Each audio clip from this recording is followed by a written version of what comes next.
Chapter 15. The Holy Roman Empire.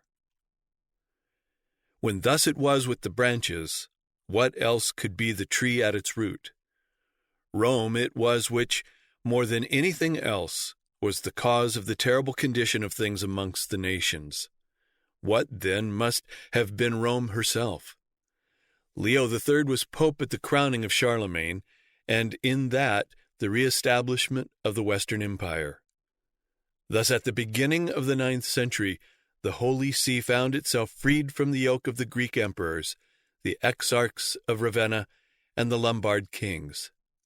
The popes, by crowning Charlemagne emperor of the West, had procured for themselves powerful and interested protectors in his successors, who, in order to maintain their tyranny over the people, compelled all the bishops to submit, without any examination of them, to the decisions of the court of Rome.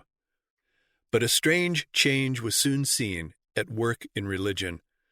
Holy traditions were despised, the morality of Christ was outraged, the orthodoxy of the Church no longer consisted in anything but the sovereignty of the Pope, the adoration of images, and the invocation of saints. In sacred singing, the solemnity of masses, and the pomps of ceremonies, in the consecration of temples, splendid churches, monastic vows, and pilgrimages. Rome imposed its fanaticism and its superstitions on all the other churches. Morality, faith, and true piety were replaced by cupidity, ambition, and luxury. The ignorance of the clergy was so profound that a knowledge of the singing of the Lord's Prayer, the Creed, and the service of the Mass was all that was demanded from princes and ecclesiastical dignitaries. The protection which Charlemagne had granted to letters was powerless to change the shameful habits of the priests and to draw them from the incredible degradation into which they had been plunged. The first pope after the crowning of Charlemagne was Stephen V, June 21, 816 to January 24, 817. Charlemagne's son Louis was now emperor. To make certain his standing with the new emperor of the West, and to secure the support of Louis against any assertion of power in the West by the emperor of the East, the first thing that the new pope did was to send legates into France to represent to Louis the papal situation. It seems, however, that his need was so urgent that Stephen, without waiting for the return of his legates, went himself to France to meet the emperor. As soon as Louis learned that the Pope was coming, he sent messengers to the King of Italy, directing him to accompany Stephen over the Alps, and also sent ambassadors and guards to escort the Pope to the city of Rheims, where the meeting was to be. As Stephen approached Rheims, the emperor ordered the great dignitaries of his kingdom, the arch-chaplain Hildebald, Theodulf, Bishop of Orleans, John, Metropolitan of Arles, and several other prelates, to go to meet the Pope with great ceremony. He himself advanced with his court as far as the monastery of St. Remy, and as soon as he perceived the pontiff, he dismounted from his horse and prostrated himself before him, exclaiming, "Blessed is he who cometh in the name of the Lord." Stephen took him by the hand, replying, "Blessed be the Lord, who has caused us to see a second David." They then embraced and went to the Metropolitan Church, where they sang a Te Deum. Both prayed for a long time in silence.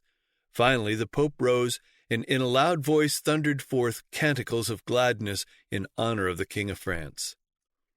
The next day he sent to the Queen and the great officers of the court the presents which he had brought from Rome, and the following Sunday, before celebrating divine service, he consecrated the emperor anew, placed on his head a crown of gold enriched with precious stones, and presented to him another destined for Ermengarde, whom he saluted with the name of Empress.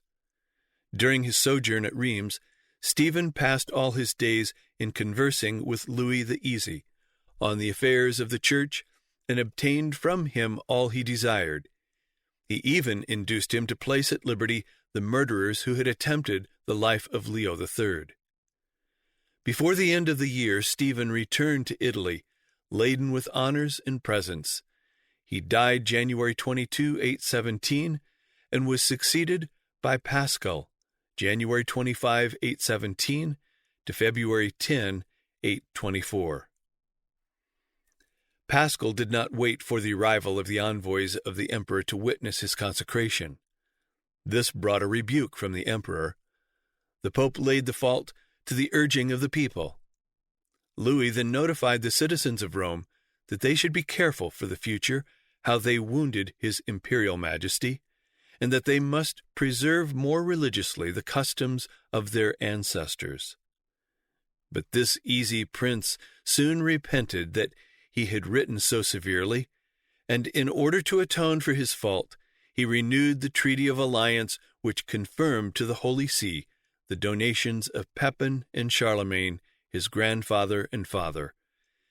He even augmented the domains of the Church and recognized the absolute sovereignty of the pontiff over several patrimonies of Campania, Calabria, and the countries of Naples and Salerno, as well as the jurisdiction of the popes over the city and duchy of Rome, the islands of Corsica, Sardinia, and Sicily.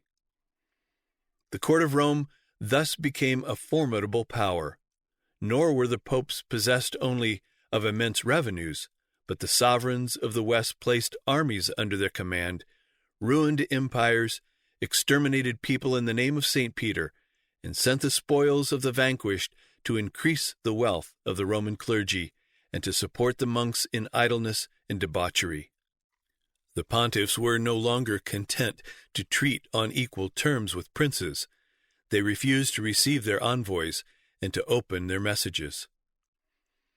In the year 823, Lothair, the eldest son of the Emperor Louis, having come to Rome to be consecrated by the pontiff, was scandalized by all the disorders which existed in the Holy City, and particularly in the palace of the Pope, which resembled a lupanar in those evil cities destroyed in former times by fire from heaven.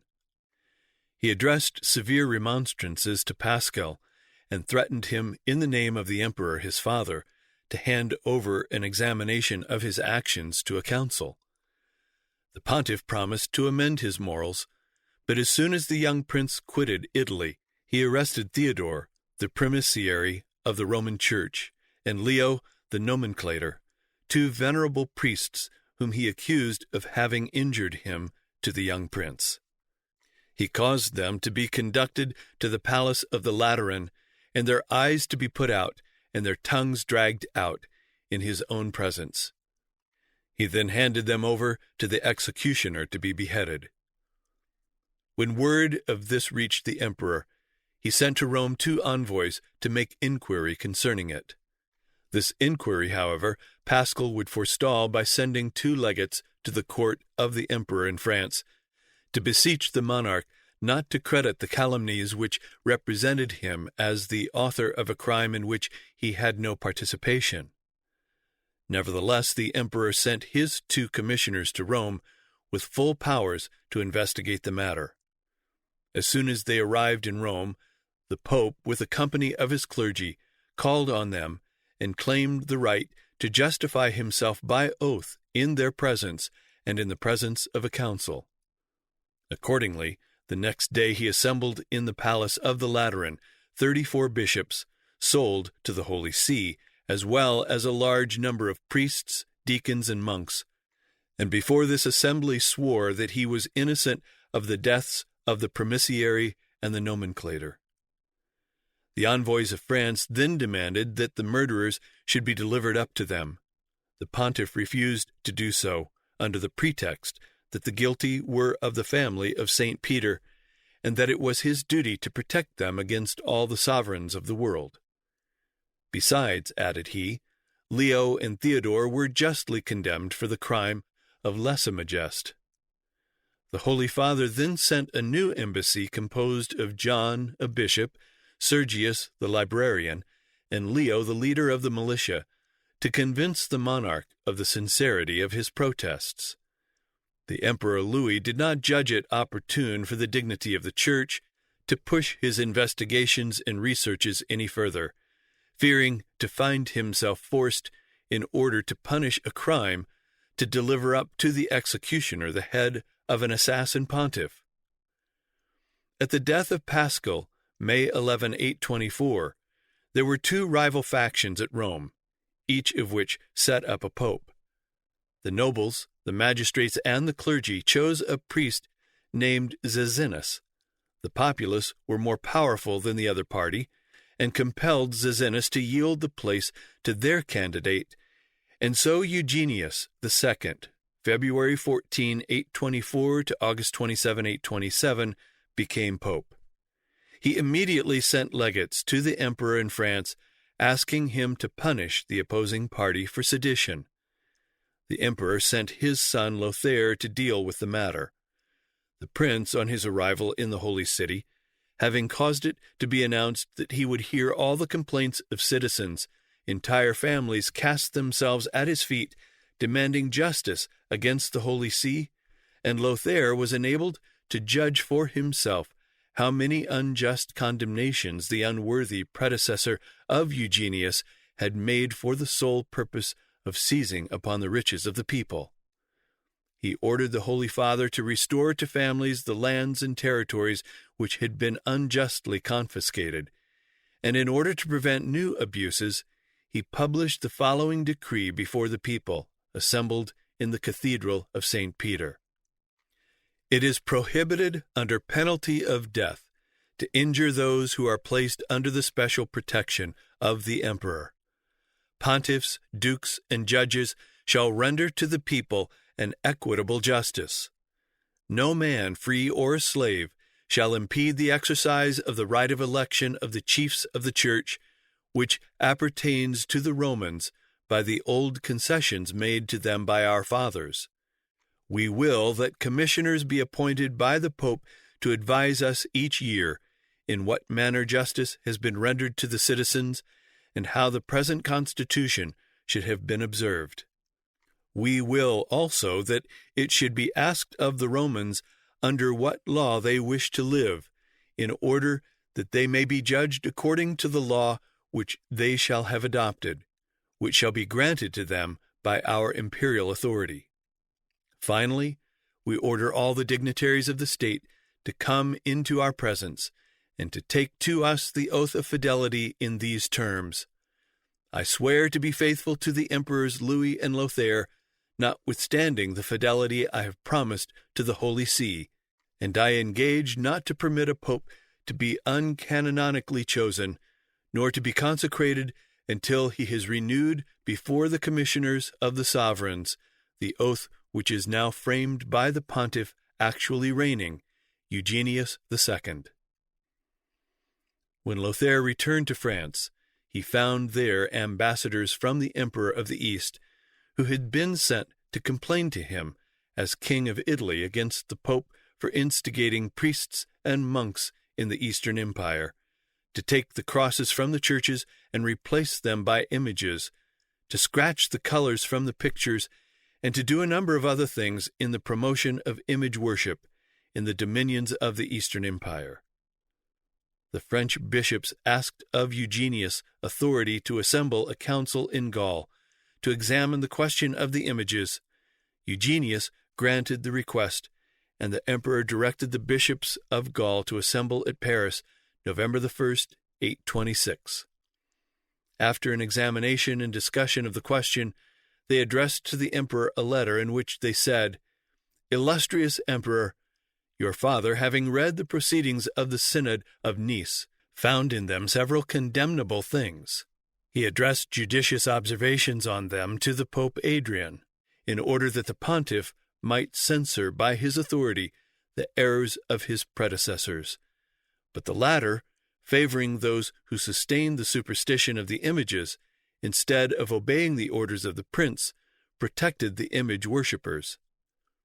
Thus, notwithstanding the respect due to the Holy See, we are forced to recognize that in this grave question it is entirely in error, and that the explanations which it has given of the holy books are opposed to the truth and destructive of the purity of the faith. We know how much you will suffer at seeing that the Roman pontiffs, those powers of the earth, have wandered from the divine truth and have fallen into error. Still, we will not allow ourselves to be stopped by this consideration, since it concerns the salvation of our brethren. The disorders and debaucheries of the clergy in this age of darkness had entirely destroyed ecclesiastical discipline. The corruption of morals was frightful, especially in the convents of the monks and nuns. Eugenius II undertook to reform the abuses and convoked a synod of all the prelates of Italy. 60 bishops, 18 priests, and a great number of clerks and monks assembled by the orders of the Holy Father. This assembly brought together all the ablest prelates of Italy. Their ignorance was, however, so profound that they were obliged to copy the preface of the proceedings of a council held by Gregory II to serve them as an initiatory discourse. The council framed some decrees to secure the education and the better behavior of the clergy. Yet these had not the power to reform the corrupt morals of the priests, nor to excite them to study. The clergy changed none of their vicious habits, and remained plunged as before in an ignorance so profound that those were quoted as the best informed among the bishops who knew how to baptize according to the rules, who could explain the Pater and the Credo in the vulgar tongue, and who possessed a key to the calendar of the Church. Eugenius died August 27, 827, and was succeeded by Valentine, who is described as specially a model of piety. But his reign continued only 5 weeks. He died October 10, 827, and was succeeded by Gregory IV, October 827 to January 25, 844, whose means of acquiring the pontificate were so scandalous and violent that the emperor, some time afterward, enlightened by the reports of his ministers as to the conduct of the pontiff, wrote him a severe letter and threatened to depose him if he did not repair the scandal of his election by exemplary conduct. From that time Gregory vowed an implacable hatred to the prince. In 833 the sons of the Emperor Louis all set themselves against their father, and Gregory took advantage of this occasion to be revenged upon the emperor and intrigued with the sons. The better to accomplish his purposes, he went into France. The clergy of France, who were faithful to the emperor, wrote to him demanding that he leave France, declaring that if he should undertake to lay an interdict on them, they would return against him the excommunication and the anathemas, and would solemnly depose him from his sacred functions. Gregory replied that the power of the Holy See is above thrones, and that those who have been baptized, no matter what their rank, owe to him entire obedience. When Gregory had arrived at the camp of the emperor, under pretense of seeking to establish concord between the sons and their father, he obtained access to the emperor's court. He remained several days with the emperor, and whilst making protestations to him of unutterable devotion, he was assuring himself of the defection of the troops by presents, promises, or threats, and on the very night of his departure, all the soldiers went over to the camp of Lothair. The next day, Louis, having been informed of this odious treason, perceived that he could no longer resist the criminal projects of his sons. He called together the faithful servants who remained about his person, went to the camp of the princes, and delivered himself into their hands. The plain on which these events occurred lies between Basel and Strasbourg. Since that time it has been called the Plain of Falsehood, in remembrance of the infamy of the pontiff. The emperor was obliged to resign his imperial office and to make a public, enforced confession of a long list of sins and crimes written out for him. Having rehearsed this humiliating lesson, the emperor laid the parchment on the altar, was stripped of his military belt, which was likewise placed there, and having put off his worldly dress and assumed the garb of a penitent, was esteemed from that time incapacitated from all civil acts. The most memorable part of this memorable transaction is that it was arranged, conducted, accomplished in the presence and under the authority of the clergy. The permission of Lothair is slightly intimated, but the act was avowedly intended to display the strength of the ecclesiastical power, the punishment justly incurred by those who are disobedient to sacerdotal admonition. Thus the hierarchy assumed cognizance not over the religious delinquencies alone, but over the civil misconduct of the sovereign. They imposed an ecclesiastical penance, not solely for his asserted violated oaths before the altar, but for the ruin of the empire. The Emperor Louis, after all this, repented of his repentance, and was restored in full measure to his imperial office, which he held till his death, June 20, 840. But neither by the clergy nor by the Pope was there ever lost the memory of their humiliation of an emperor, and it was made the precedent and the basis of the assertion by the popes of later times of absolute authority, civil and ecclesiastical, over all powers of earth. Gregory died January 25, 844, and was succeeded by Sergius II, February 10, 844, to January 27, 847, who, amidst the usual rivalry and rioting, was placed on the papal throne. He likewise was consecrated without his election having first been confirmed by the emperor. Upon learning this, the Emperor Lothair appointed his son Louis king of Italy, and sent him to Rome to testify his discontent with the Holy See, and to prevent the future consecration of popes without his authority. When Louis had arrived at Rome, Sergius sent to meet him the magistrates of Rome, the children of the schools, the companies of the militia with their leaders, all thundering forth songs in honor of the young sovereign, and bearing crosses and banners at the head of the procession, as was practiced in the reception of the emperors. Thus he was escorted through the city to the church of St. Peter. On the porch of the church stood the pontiff Sergius, surrounded by his clergy, and clothed with ornaments glittering with gold and precious stones. When the king had mounted the steps of the church, the two sovereigns embraced, and both entered the court of honor, holding each other by the hand. At a signal of the Holy Father, the inner gates, which were of massive silver, closed as if of their own accord. Then Sergius, turning toward the prince, said to him, "My lord, if you come hither with a sincere desire to contribute with all your efforts to the safety of the capital, state, and church, I will cause the sacred gates to open. But if not, you shall not enter the temple of the apostles." The king assured him that he had come with no evil intent. Immediately the doors swung open again, and the Pope conducted the king to the tomb of St. Peter, while the accompanying clergy sang, "Blessed is he who cometh in the name of the Lord." Still, notwithstanding the pacific assurances of the young monarch, the soldiers of his escort encamped around the city, had orders to ravage the country, to punish the Romans for having ordained a pope without waiting for the arrival of the commissioners of the emperor. The French prelates and lords even assembled to examine if the election of Sergius was regular, and if they should drive from the pontifical throne the audacious archpriest.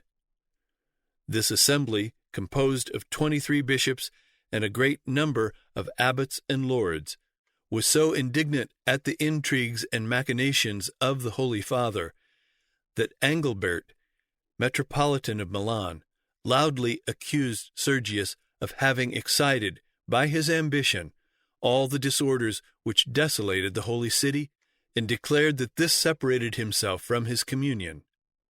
Viguier also affirms that during the reign of Sergius, the priests enjoyed every license.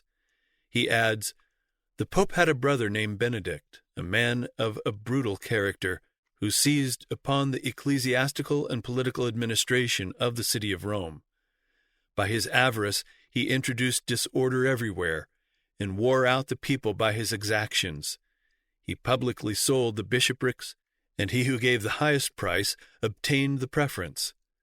He at last rendered the usage of simony so natural to the Italian clergy that there did not exist in this corrupt province a single bishop or priest, animated by laudable motives, who did not address complaints to the emperor to put an end to this abominable traffic. The divine providence, wearied by these abominations, sent the scourge of the pagans to revenge the crimes of the court of Rome. The Saracens, urged on by the hand of God, came even into the territory of the Church to put to death a great number of persons, and sacked villages and castles. Such was the frightful position of Rome 6 months after the enthronement of Sergius. Nevertheless, the young prince, seduced by the presence and the flattery of the pontiff, confirmed his election notwithstanding the advice of his counselors, and only exacted that the citizens of Rome should renew their oath of fidelity to him and his father. The ceremony took place in the Church of St. Peter. The Italian and French lords, the clergy, the people, and the pontiff swore before the body of the apostle entire submission to the Emperor Lothair and his son, after which Louis received the crown at the hands of Sergius, who proclaimed him King of the Lombards. Sergius was succeeded by Leo IV, April 11, 847, to July 17, 855. The invasion of the Saracens had become so threatening that the people thought they could not wait for the regular confirmation of the emperor, and again ordered a pope without it. However, with the declaration that they by no means intended to derogate from the just rights of the imperial crown. The time and efforts of Leo IV were mainly spent in restoring the churches of St. Peter and St. Paul, which had been rifled and damaged by the Saracens, and in fortifying the city against those invaders. The church of St. Peter he decorated with a cross of gold, with chalices and chandeliers of silver, with curtains and tapestries of precious stuffs. He placed in front of the confessional of the pretended sepulchre tables of gold, enriched with precious stones and adorned with paintings in enamel, representing his portrait and that of Lothair. The sepulchre was surrounded by large frames of silver, richly worked, and all these ornaments were covered by an immense tabernacle of silver, weighing 1,600 pounds. These embellishments and the revenues which he appropriated to the priests of this church amounted to more than 3,816 pounds weight of silver and 216 pounds of gold. Leo IV was succeeded by Benedict III, September 29, 855 to April 8, 858. Benedict was regularly chosen and seated on the pontifical throne. Deputies were sent to the emperor to receive his confirmation of the election. But a certain Anastasius, who had been deposed from the bishopric by Leo IV and a council, gathered about him a number of clergy and secured the support of the representatives of the emperor and numerous troops, and entered the city to seize for himself the throne of the papacy. At the head of his company, he first entered the church of St. Peter to burn the tableau of the council, on which was inscribed his deposition. He then invaded the palace of the Lateran, and ordered his satellites to drag Benedict from the pontifical throne. He himself despoiled him of his pontifical ornaments, overwhelmed him with reproaches, struck him with his bishop's cross, and then gave him over to priests who had been deposed from the priesthood. These, to obtain the favor of their new master, bound the unfortunate Benedict with cords and drove him from the palace, striking him with sticks. Anastasius, left master of the palace, declared himself pope and mounted upon the chair of St. Peter in the presence of the clergy and the soldiers. Rome was then plunged into consternation and a fright. The great mass of the people called upon the commissioners of the emperor to restore to them Benedict. But the commissioners insisted that they should receive Anastasius. They even threatened to strike with their swords the representatives of the people. But all remained firm in their demands that Benedict should be pope. After several days of this universal confusion in the city, the commissioners were obliged to yield to the populace. But since Anastasius was already in possession, he had now to be driven out in order that Benedict might be seated. Amidst more riot and confusion, however, this was done, and Benedict thus finally became pope. During the reign of Benedict, in 856, King Athelwulf of England made a pilgrimage to Rome and placed his kingdom under the protection of the pope. He offered to St. Peter a crown of gold weighing 40 pounds and magnificent presents. He made great largesses to the clergy and the people, and constructed new buildings for the English school, which had been burned down. On his return to Great Britain, he held a council at Winchester, in the Church of St. Peter, and made a decree by which, for the future, the 10th part of the land in his kingdom appertained to the Church and was exempt from all charges. He re-established Peter's pence in all his kingdom, and finally left by will a rental of 300 marks of gold, payable yearly to the Holy See. Benedict III was succeeded by Nicholas, April 24, 858, to November 13, 867. Nicholas was elected and consecrated in the presence of the emperor, who arrived in Rome 1 month after the death of Benedict III, and the emperor's presence prevented the usual factions, rioting, and violence. The first thing of importance that engaged the attention of the new pope were appeals that came up to him from the Eastern Emperor and the Patriarch of Constantinople. The emperor had removed from the Patriarchate Ignatius and had established Photius in his place. And both the emperor and the new patriarch sent letters and ambassadors to the Bishop of Rome to have him confirm that which had been done. Not to enter into the details of the long-drawn-out controversy, it is sufficient only to say that the opportunity was used to the full by Nicholas to exalt the honors and prerogatives of the bishopric of Rome. Photius was a layman, but as in many other instances both in the East and the West, he was put through the several steps of the ecclesiastical order unto the archbishopric to qualify him for the office. When the emperor sent word of this to the pope for his approval, Pope Nicholas required that all the particulars of the whole affair, the case as it stood against Ignatius and as it stood in favor of Photius, should be presented to him before he would pronounce anything upon the matter. Therefore he sent legates to Constantinople to hold a council and investigate the whole subject. The legates allowed themselves to be bribed and agreed with the council in approving the emperor's deposition of Ignatius and the promotion of Photius. As soon as the news of the action of his legates reached Nicholas in Rome, he called a council of the Roman clergy and repudiated all that the council and the legates had done in his name.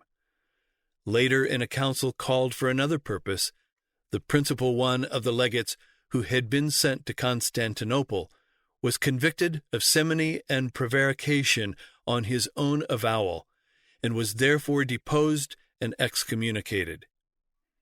After this, the Holy Father thus spoke: "In the name of the Holy Trinity, by the authority transmitted to us from the Prince of the Apostles, having taken cognizance of all the complaints brought against the Patriarch Photius, we declare him deposed of his sacerdotal functions, for having sustained the schismatics of Byzantium, for having been ordained bishop by Gregory, bishop of Syracuse, during the life of Ignatius, the legitimate bishop of Constantinople, for having corrupted our envoys, and finally, for having persecuted the Orthodox priests who remained attached to our brother Ignatius.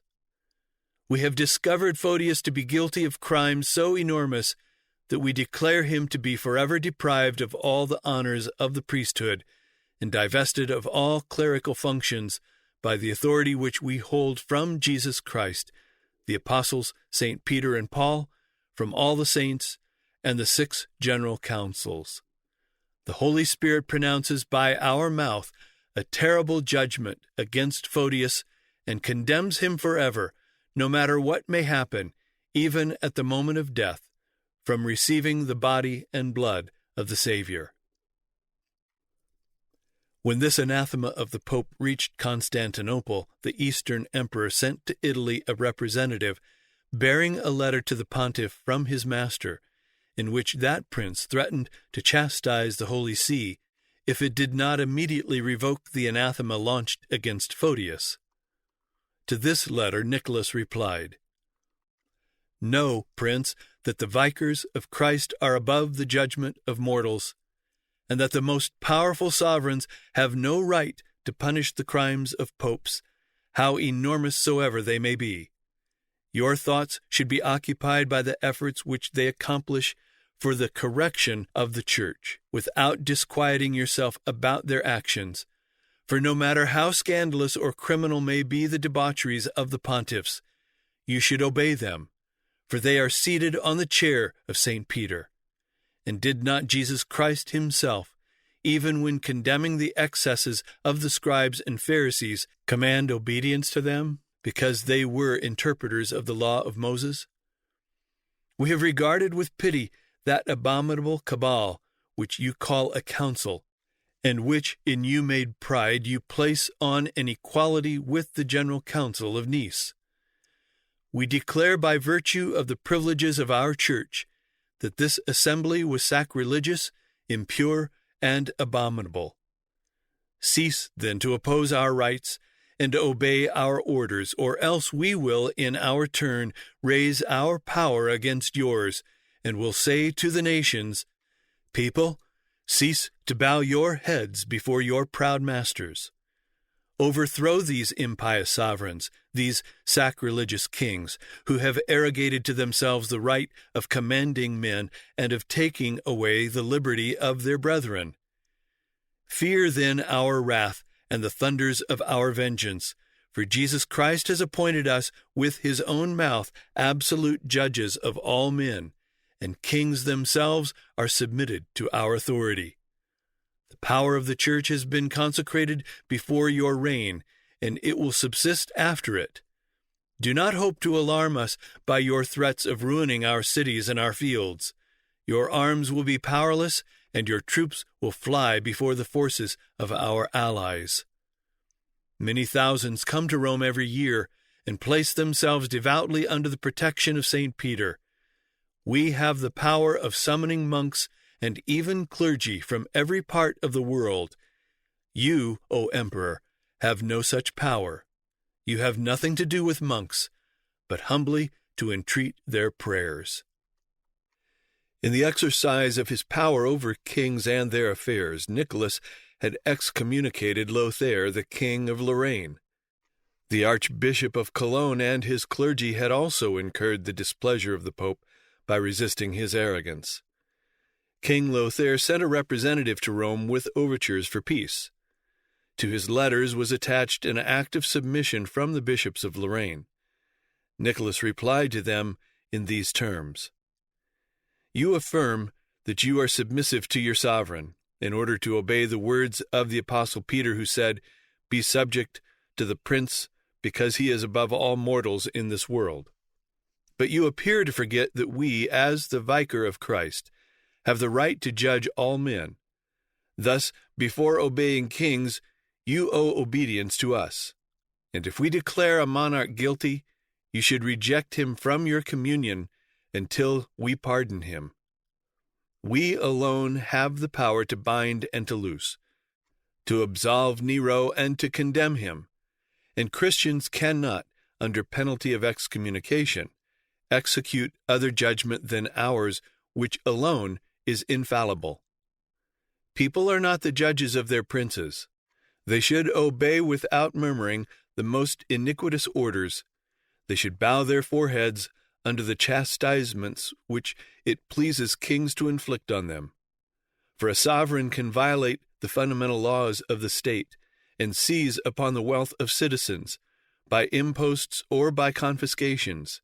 He can even dispose of their lives without any of his subjects having the right to address to him simple remonstrances.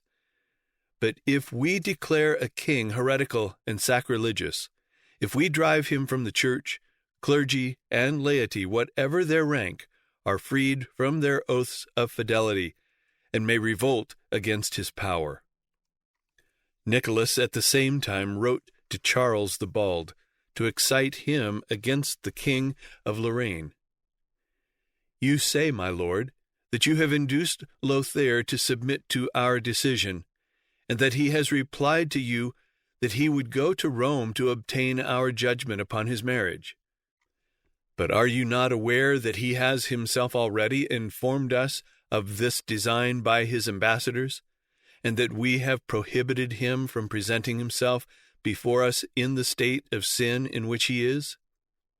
We have waited long enough for his conversion, deferring even unto this time from crushing him beneath our anathema, in order to avoid war and effusion of blood. A longer patience, however, will render us criminal in the eyes of Christ, and we order you, in the name of religion, to invade his states, burn his cities, and massacre his people, whom we render responsible for the resistance of their bad prince.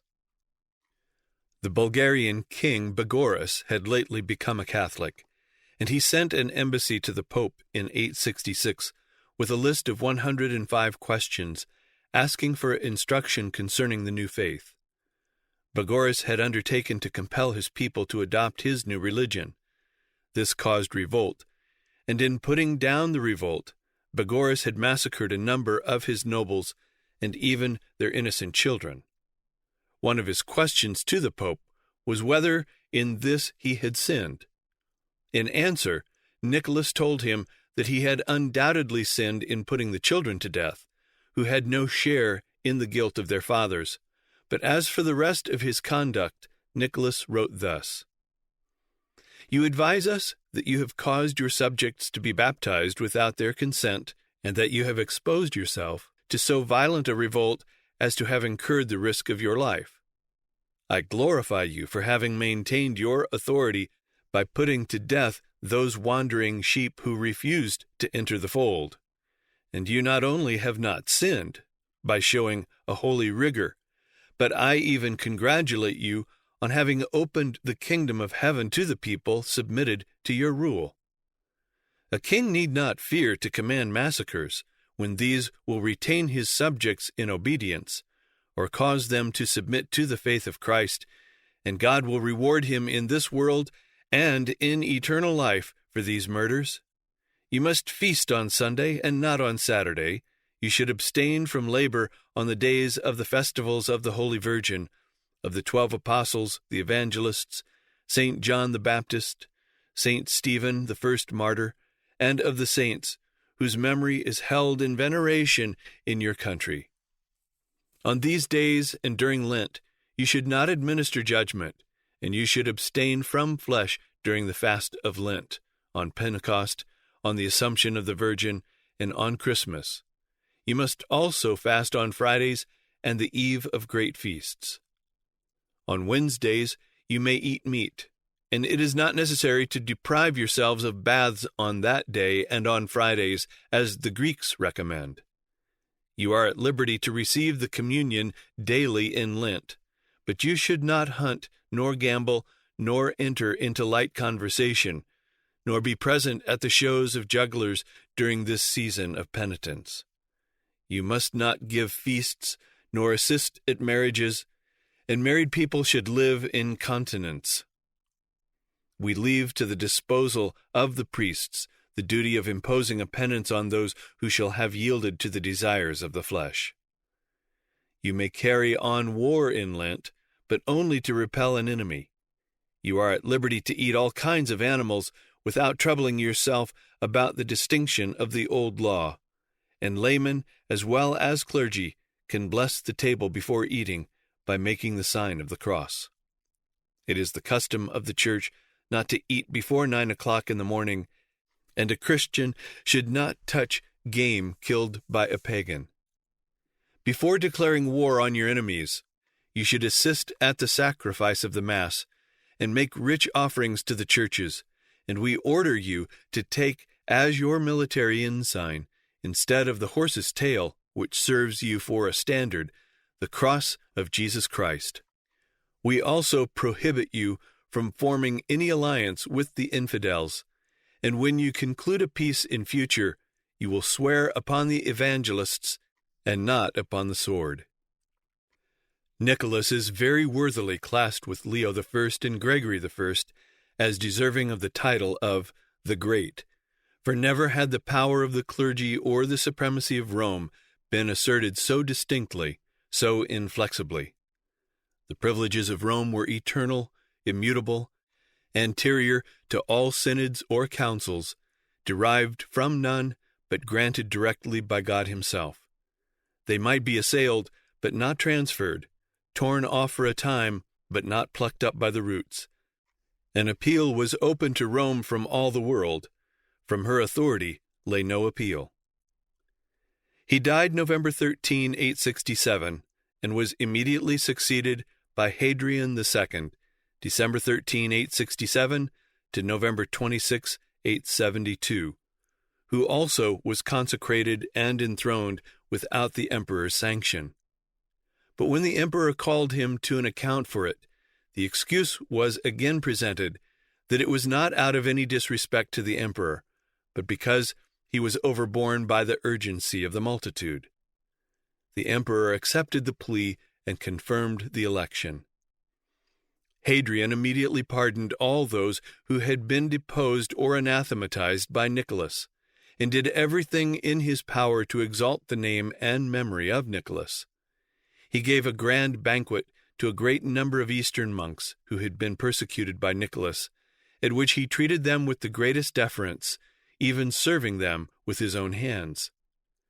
When the banquet was finished and the monks had risen from the table, Hadrian prostrated himself before them with his face to the earth, and addressed them as follows: My brethren, pray for the Holy Catholic Church, for our son, the most Christian Emperor Louis, that he may subjugate the Saracens.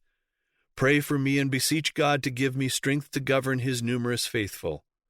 Let your prayers rise in remembrance of those who have lived holy lives, and let us all thank Christ together for having given to his Church my Lord and Father, the most holy and most orthodox Pope Nicholas, who has defended it like another Joshua against its enemies. The monks responded, God be praised for having given to his people a pastor so respectful as you are toward your predecessor. And then they 3 times exclaimed, Eternal memory to the sovereign Pontiff Hadrian, whom Jesus Christ has established as universal bishop.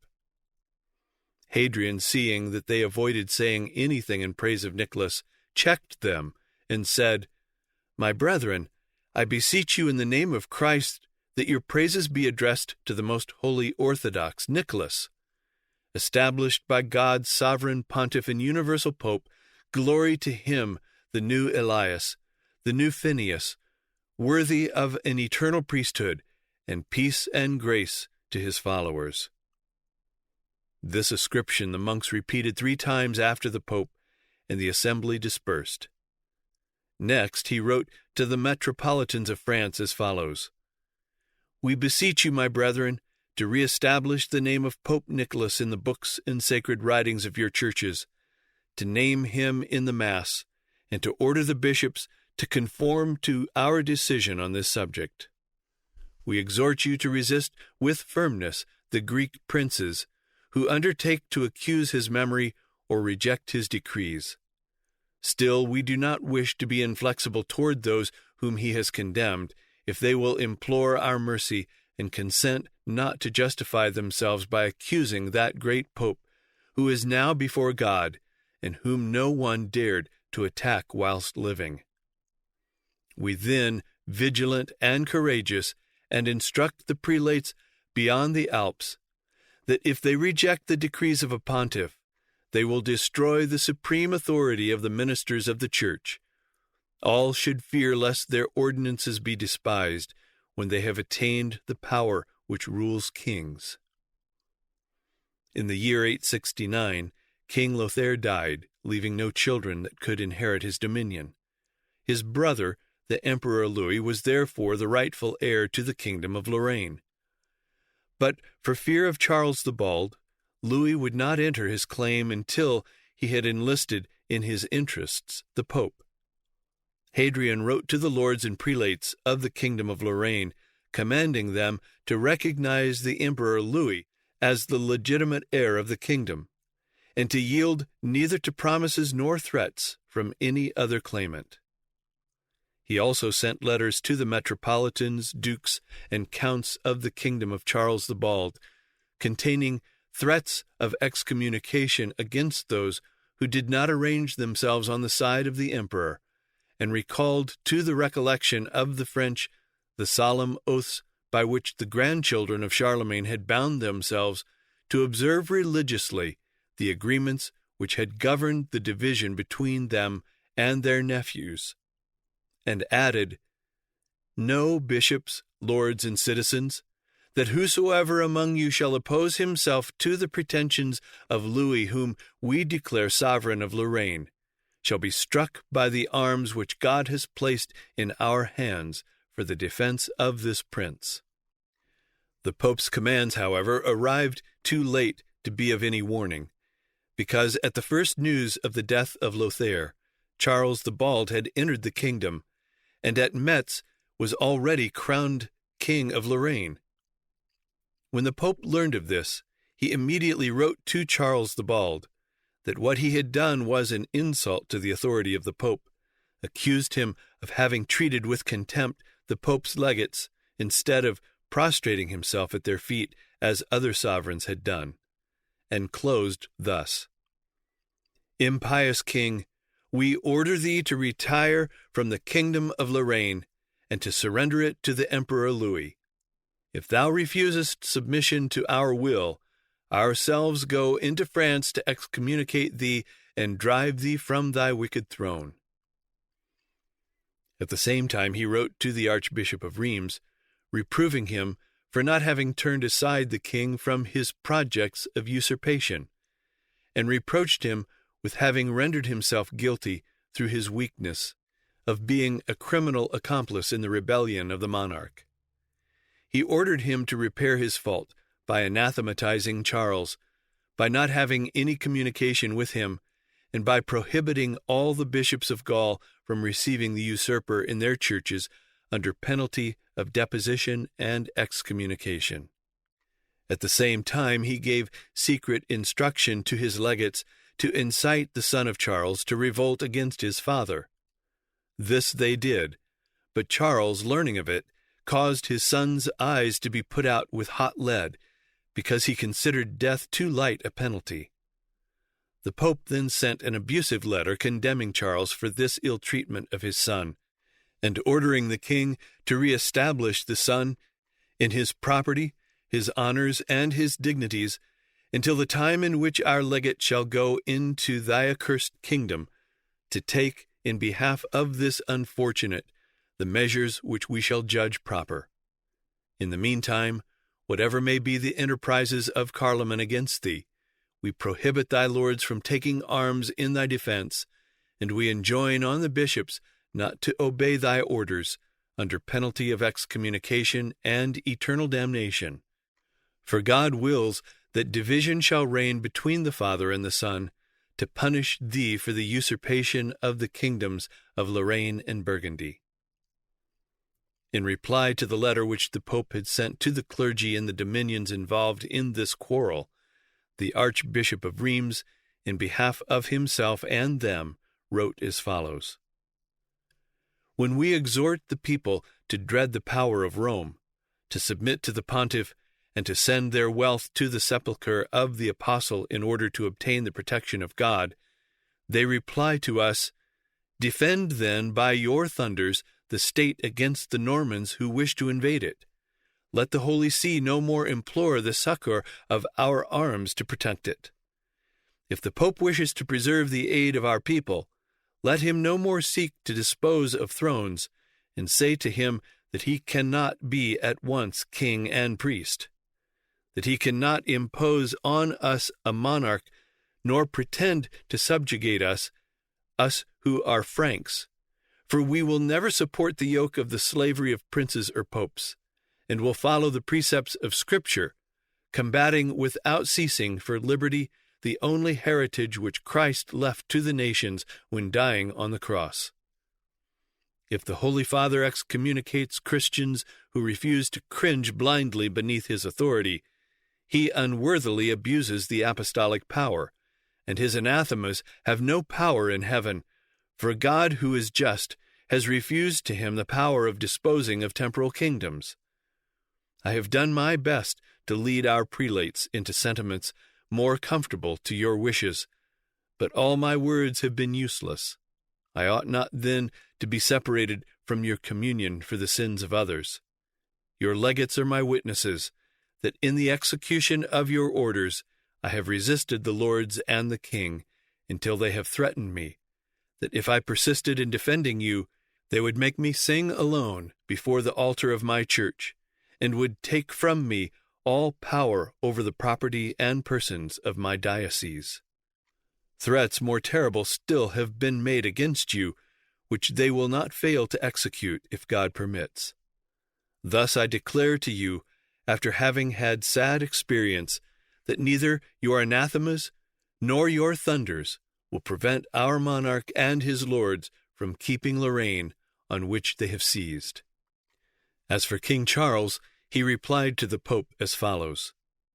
In your letter concerning Hincmar of Laon, you write to us thus: We will and command by our apostolic authority Hincmar of Laon to be sent to us. Did any of your predecessors ever write in the like style to any of ours?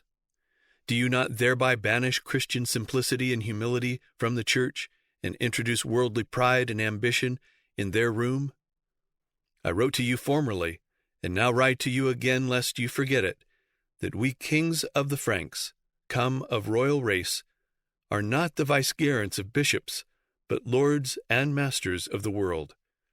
We therefore entreat you never more to write such letters to us, or to the bishops and lords of our kingdoms, that we may not be obliged to treat with contempt both the letters and the bearers. We are willing to embrace what is approved by the Holy See, when what the Holy See approves is agreeable to Scripture, to tradition, and to the laws of the Church. If it interferes with them, know that we are not to be frightened into it with menaces of excommunication and anathemas.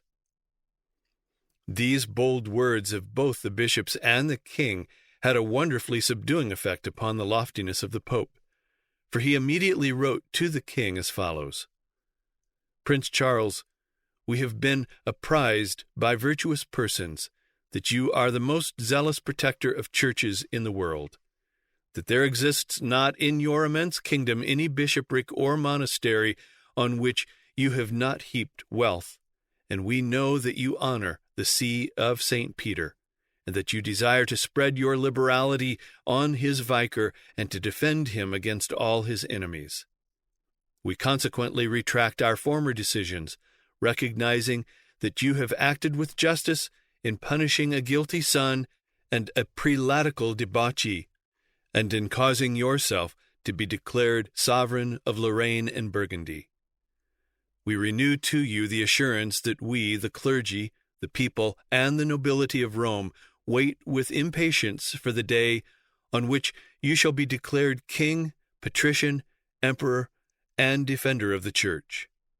We, however, beseech you to keep this letter a secret from your nephew Louis. These latter letters were written in 871, and Hadrian II died November 26, 872, and was succeeded by John VIII, December 14, 872, to December 14, 882. And the emperor, happening at that time to be in Italy, his deputies were present at the consecration of the new pope. August 13 or 14, 875, the Emperor Louis died in Milan, and immediately upon learning of it, the Pope sent a pompous embassy to Charles the Bald, inviting him to come to Rome to receive the imperial crown, which he offered him as a property of which the popes had the entire disposal. Charles was only too glad to receive such an invitation, and instantly set out for Rome, where, upon his arrival, he was received by the clergy and the magistrates and the schools with banners and crosses in great display, as had the great ones before him. And on Christmas Day, 875, he was crowned emperor by the Pope. In placing the crown on the brow of the monarch, John said to him, "Do not forget, Prince, that the popes have the right to create emperors." Immediately after the coronation of the emperor, he and the Pope went together to Pavia, where the Pope assembled a council which went through the form of electing Charles the Bald as King of Lombardy. The assembled prelates addressed Charles as follows: "My Lord, since divine goodness, through the intercession of St. Peter and St. Paul and the ministry of Pope John, has elevated you to the dignity of emperor, we unanimously select you for our protector, submitting joyfully to your will, and promising to observe faithfully all that you shall order for the utility of the Church and our safety." This form of an election to the kingship of Lombardy was essential to give to Charles the show of legality as ruler of Italy, because Charles had no legitimate claim to the imperial crown. True, the Emperor Louis had left no male heirs, but he left two uncles, who, if there were to be any claim to the imperial office by right of descent, were legitimate heirs. But the Pope, seeing in this failure of direct descent an opportunity of further confirming the papal prerogative of bestowing empire, seized the occasion offered in the ambition of Charles the Bald to demonstrate to the world the supremacy of the papacy over all earthly power. Maimbourg affirms that this council was convened by John VIII only for the purpose of rendering it manifest to the world that Charles had not become emperor by right of succession, but that he had obtained his dignity by an election. Indeed, this is shown in a letter written by the Pope himself at the time, for he said, "We have elected and approved, with the consent of our brothers, the other bishops, of the ministers of the Holy Roman Church, and of the Senate and people of Rome, the King Charles, Emperor of the West." But all this that the Pope bestowed on Charles, much as in itself it redounded to the exaltation of the Pope, was not without return from Charles to the Pope. The historians are almost unanimous as to the price which Charles was compelled to pay for his imperial crown. He bought the Pope. He bought the senators of Rome. He bought, if we might venture to take the words to the letter, St. Peter himself. But it was not only in the Jugurthine extravagance of bribery that Charles rewarded the papacy for his crowning. In order to obtain the principal scepter, against the hereditary rights of the legitimate successors of Charlemagne, he yielded to the pontiffs the sovereignty which the emperors exercised over Rome and the provinces of the Church, and he declared the Holy See to be an independent state. Nor was it alone honors to the papacy in Italy that Charles bestowed. Immediately upon his return to France, he convened a synod of bishops in the city of Pantheon, at which he caused them to recognize the supreme authority of the popes over France. The Roman legates named the deacon John, metropolitan of Sens, and Ensegesis, primate of the Gauls of Germany, with the title of vicar of the Holy See in the two provinces. They conferred on this last named the power of convening councils, of signifying the decrees of the court of Rome, of judging ecclesiastical causes, of executing the orders of the Pope, and they only reserved appeals to Rome in the greater cases. The prelates of France protested with energy against such an institution which destroyed all the liberty of the Gallican Church. But the emperor maintained the sacrilegious compact which he had made with John. He declared that he had a commission to represent the Pope in this assembly, and that he would execute his orders. He then commanded a seat to be placed on his right hand, and Ansegesus seated himself by him in his quality of primate.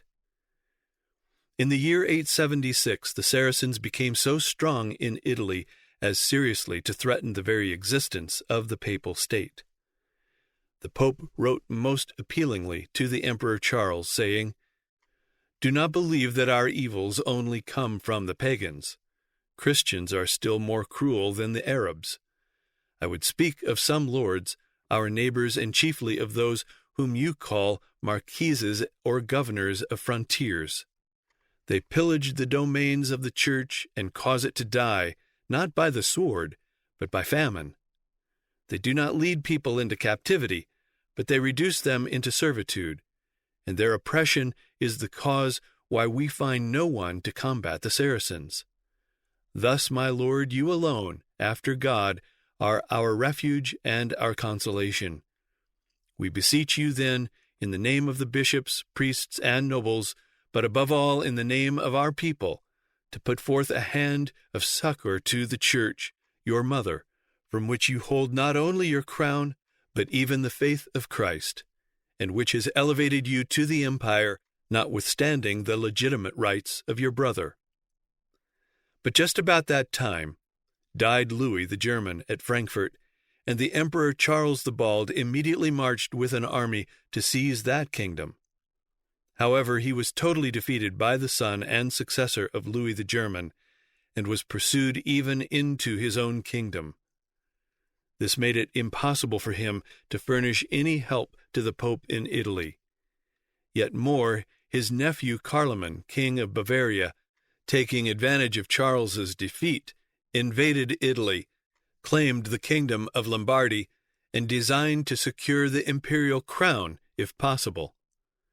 Pope John assembled a council in the Lateran, which he opened with the following speech: "According to ancient usage, my brethren, we solemnly elevated Charles to the imperial dignity by the advice of the bishops, of the ministers of our church, of the Senate, and of all the people of Rome, and above all, to accomplish the thought which had been revealed to Pope Nicholas by a heavenly inspiration.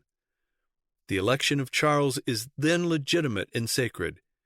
It emanates from the will of the people and the will of God. We therefore declare anathematized him who would condemn it, and we devote him to the execration of men as the enemy of Christ and the minister of the devil."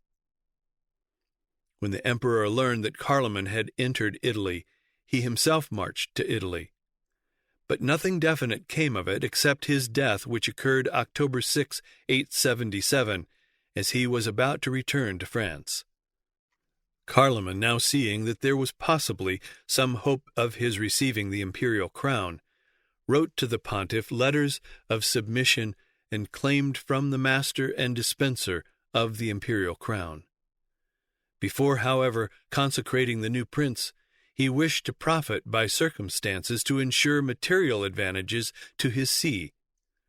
He replied then to the king of Bavaria, "We consent to recognize you as emperor of Italy, but before giving you the crown, we demand that you should pour into the purse of St. Peter all the sums which are in your treasury, in order that you may be worthy to receive the recompense of him who promised to honor in another world those who honor him in this.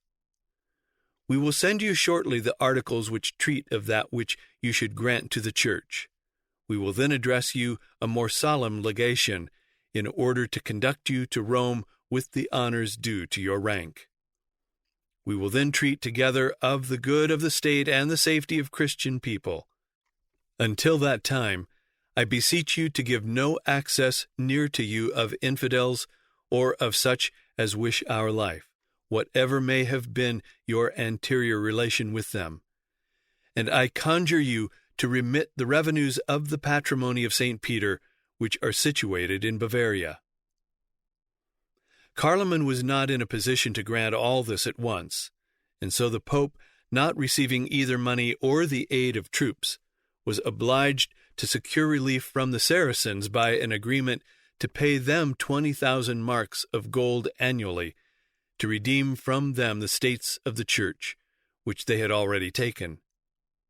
In 878 the Pope was so harassed and abused by Lombard princes that he caused all the sacred treasures to be conveyed from St. Peter's to the Lateran, covered the altar of St. Peter with sackcloth, closed the doors, and refused to permit the pilgrims from distant lands to approach the shrine. He then fled to Ostia and embarked for France. Through all his journey and in France, he was received with greatest honors. In France he held councils and dealt out anathemas and excommunications on every hand, and against all whom he chose to decide had infringed in any way whatever he might presume were the rights or the laws of the papacy. Before the end of the year, he returned into Italy.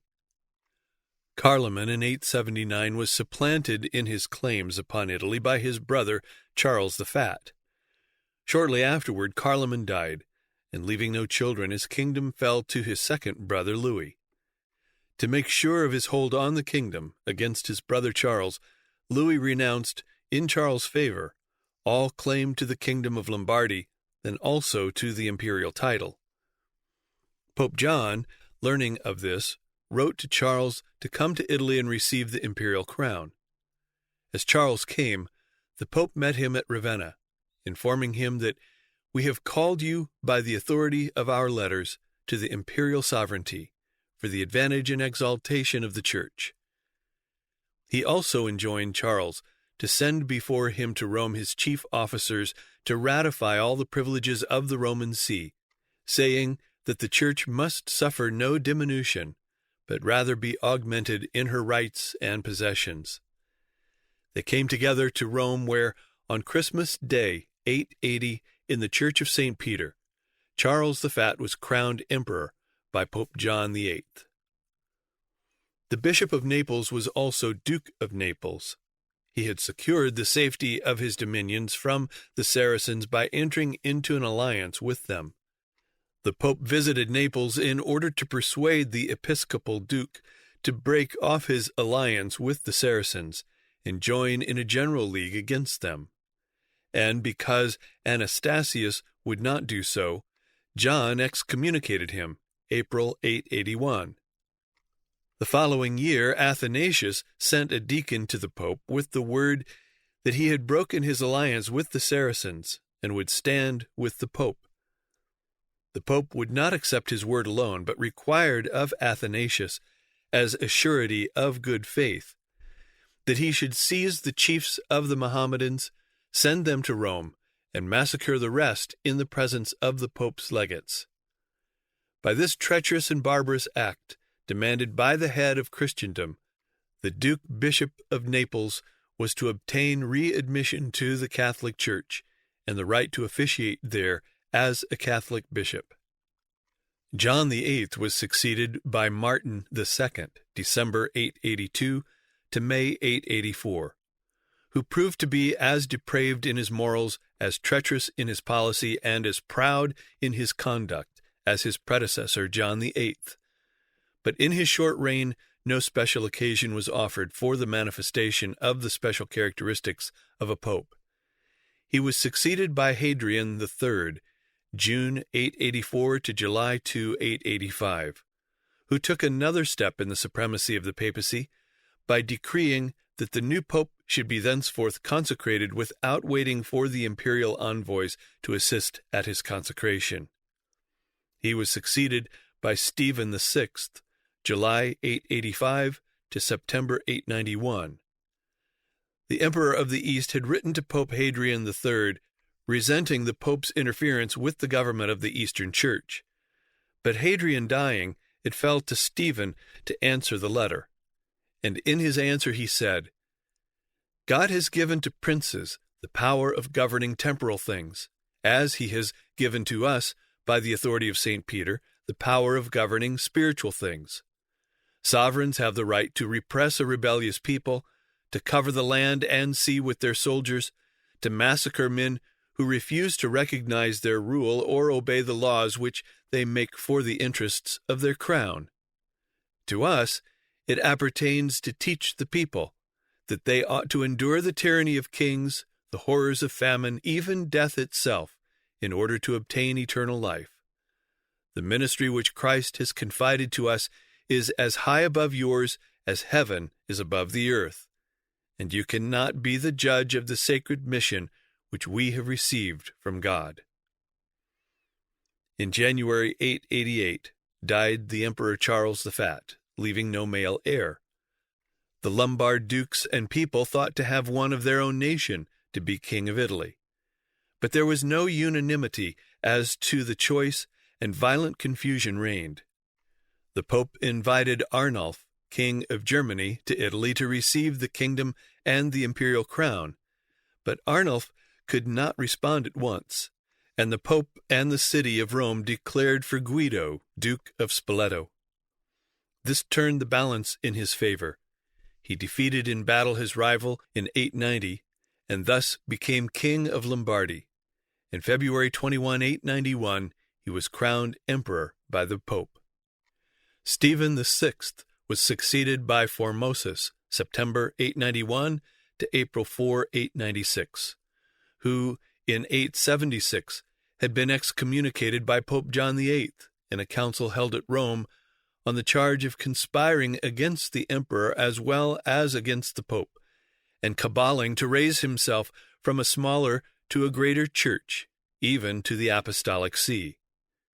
Pope John had also required of Formosus an oath that he would never return to Rome, would never exercise any episcopal functions anywhere, but would content himself with lay communion as long as he lived.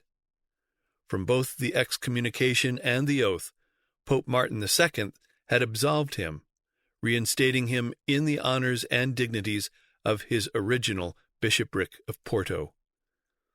The Emperor Guido died in 894 and was succeeded by his son Lambert, whom Formosus crowned emperor. But the authority of Lambert was disputed by a Lombard duke, Berengar, and a destructive war followed. The Pope sent word to Arnulf of Germany, promising to crown him emperor if he would come and restore peace in Italy. Arnulf reached Rome in 895. The city at first resisted him, but as soon as he had captured the outer city, the Senate and the nobility, submitting to the conqueror, came out in a body with their standards and crosses to receive him and to implore his protection against the insults of his victorious army. The Pope received the king upon the steps of St. Peter's Church, and attending him with the whole body of the clergy to the tomb of the apostles, he anointed and crowned him emperor that very day. Shortly afterward, Arnulf returned to Germany. As soon as he was gone, the claimants to the kingdom of Lombardy began their war again, which, by the intercession of the Pope, ended in the division of Lombardy into two parts to satisfy both claimants. Formosus was succeeded by Boniface VI, who for the crimes of adultery and murder, and for a wicked and scandalous life in general, had been deposed, first from the office of subdeacon, and afterward even from the priesthood. But he died at the end of a reign of only 15 days, and was succeeded by Stephen VII, July 896 to May 2, 897, who intruded himself by force and violence into the see. The first thing that Stephen VII did after his installation was to bring to trial Pope Formosus, who had been dead more than 3 months. He assembled a council and had the dead body of Formosus taken out of the grave and brought before the council. And there, in the midst of the convention, the dead body of Formosus was placed on the pontifical seat, the tiara on its head, the pastoral baton in his hand, and clothed with the sacerdotal ornaments. The deacon was appointed as counsel and advocate for the corpse. Then Pope Stephen VII addressed the corpse in the following words: Bishop of Porto, why hast thou pushed thy ambition so far as to usurp the see of Rome, in defiance of the sacred canons which forbade this infamous action? The advocate who had been appointed, of course, confessed him guilty, whereupon Pope Stephen pronounced a sentence of deposition against the Bishop of Porto, and having approached the pontifical seat, he gave a blow to the dead body which made it roll at his feet. He himself then despoiled it of all the sacerdotal vestments, cut off 3 fingers from the right hand, and finally ordered the executioner to cut off the head and cast the dead body into the Tiber. Some fishermen found the body where it had floated ashore, and it was again given burial. Pope Stephen next called to him all the clergy whom Formosus had ordained, declared the ordination void, and himself ordained them all anew. He even declared the Emperor Arnulf deposed because Formosus had crowned him emperor, and crowned Lambert, Duke of Spoleto, Emperor of the West. In the short time that had elapsed since Hadrian III had decreed that the Pope should be crowned without waiting for the approval of the Emperor, the violence accompanying the election of the popes had grown so great that Stephen VII was constrained to issue the following decree. As the Holy Roman Church, in which we preside by the appointment of God, suffers great violence from many at the death of the pontiff, owing to the custom which has been introduced of consecrating the elect without waiting for the approbation of the emperor, or the arrival of his envoys to assist at his ordination and prevent with their presence all tumults and disorders, we command the bishops and the clergy to meet when a new pontiff is to be chosen, and the election to be made in the presence of the Senate and the people. But let the elect be consecrated in the presence of the imperial envoys. Stephen VII, a master of violence, was soon overtaken by his own example, and he was soon dethroned, was cast into prison, and was there strangled. The papal annalist Cardinal Baronius declares that Stephen VII richly deserved the fate that overtook him. Since he entered the fold like a thief, it was just that he should die by the halter. He was succeeded by Romanus, July 11 to October 897, who preserved his rank among those execrable popes, though he only occupied the Holy See for 4 months. He was succeeded by Theodore II, November and December 897, who restored the dead Formosus to the place from which Stephen VII had cast him down. He reversed all the acts of Stephen against Formosus, declared all the acts of Formosus legal and valid, and with great honor and papal solemnity restored his body to its sepulchre in the Vatican. Theodore was first succeeded by a certain Sergius, but as there were rival parties, Sergius was driven out before he was consecrated, and John IX, January 898 to July 900, was pope. John was not satisfied with Theodore's vindication of Formosus, but since Stephen VII had condemned Formosus by a council, John IX would have him vindicated by a council.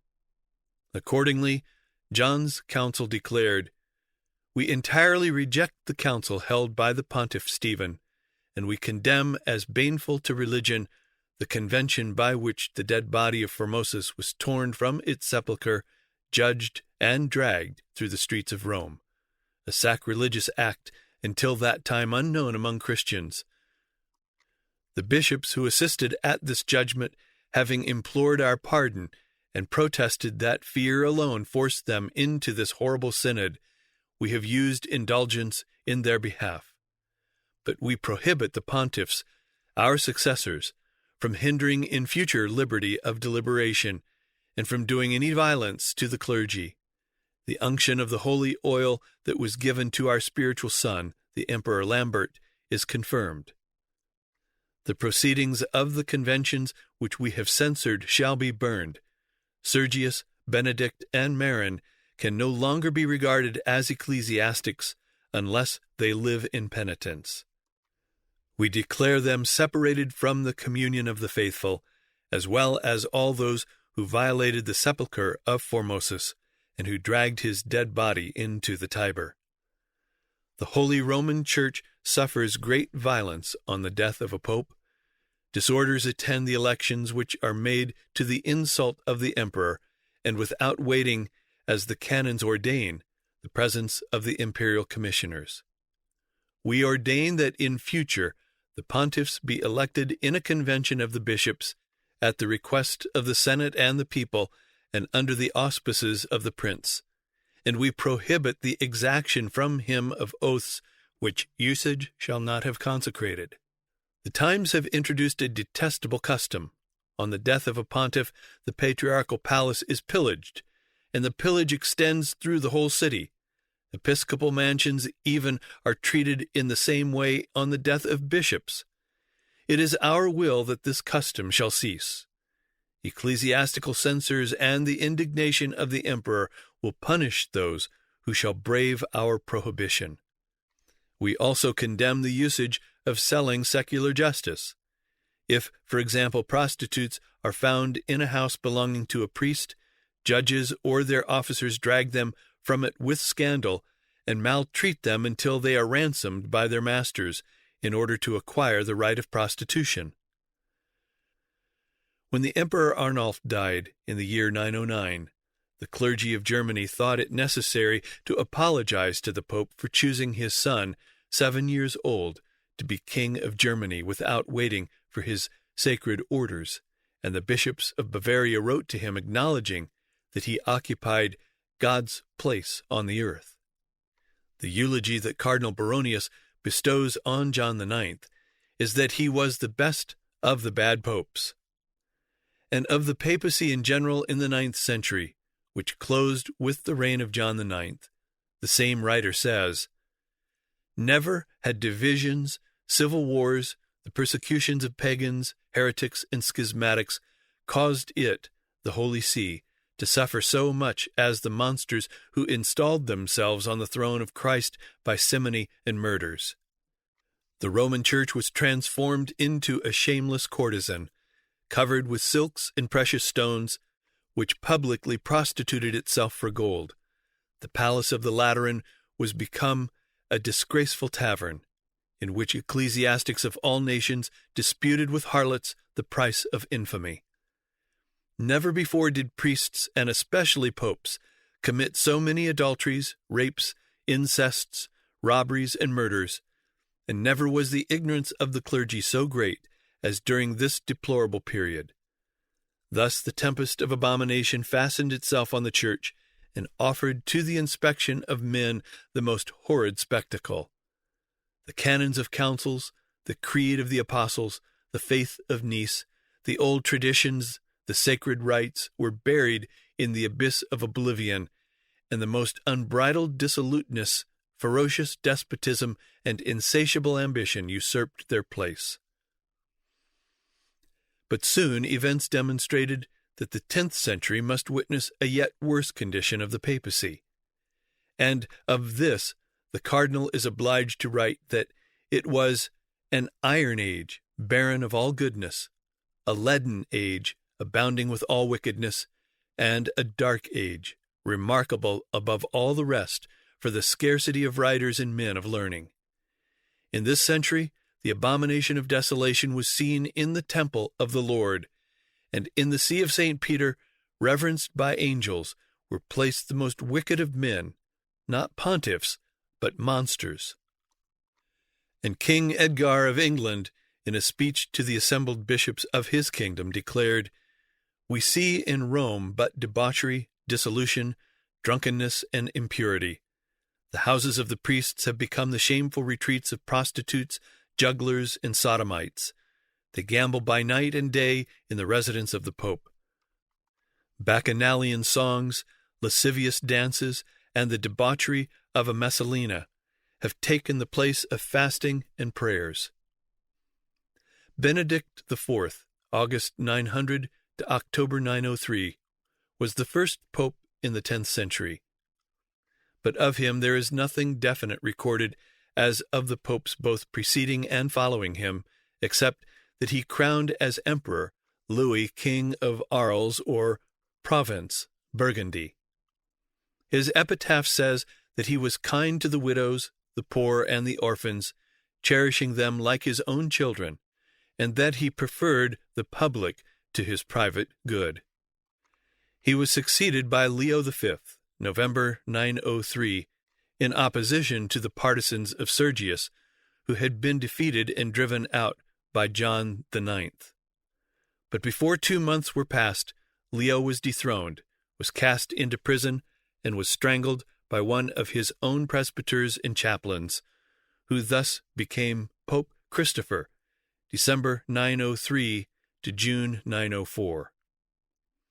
But in less than 7 months that Sergius, who had already been twice defeated in his attempts upon the papal throne, became Pope Sergius III, June 904 to August 911, by dethroning Christopher and imprisoning him first in a monastery and afterward in a dungeon where he died. The party that from the beginning had sustained Sergius in his aspirations to the papal throne had for its chief the Duke of Tuscany, the most powerful and the most wealthy at that time of all the nobles of Italy, and he in turn was supported by Charles the Simple, King of Germany.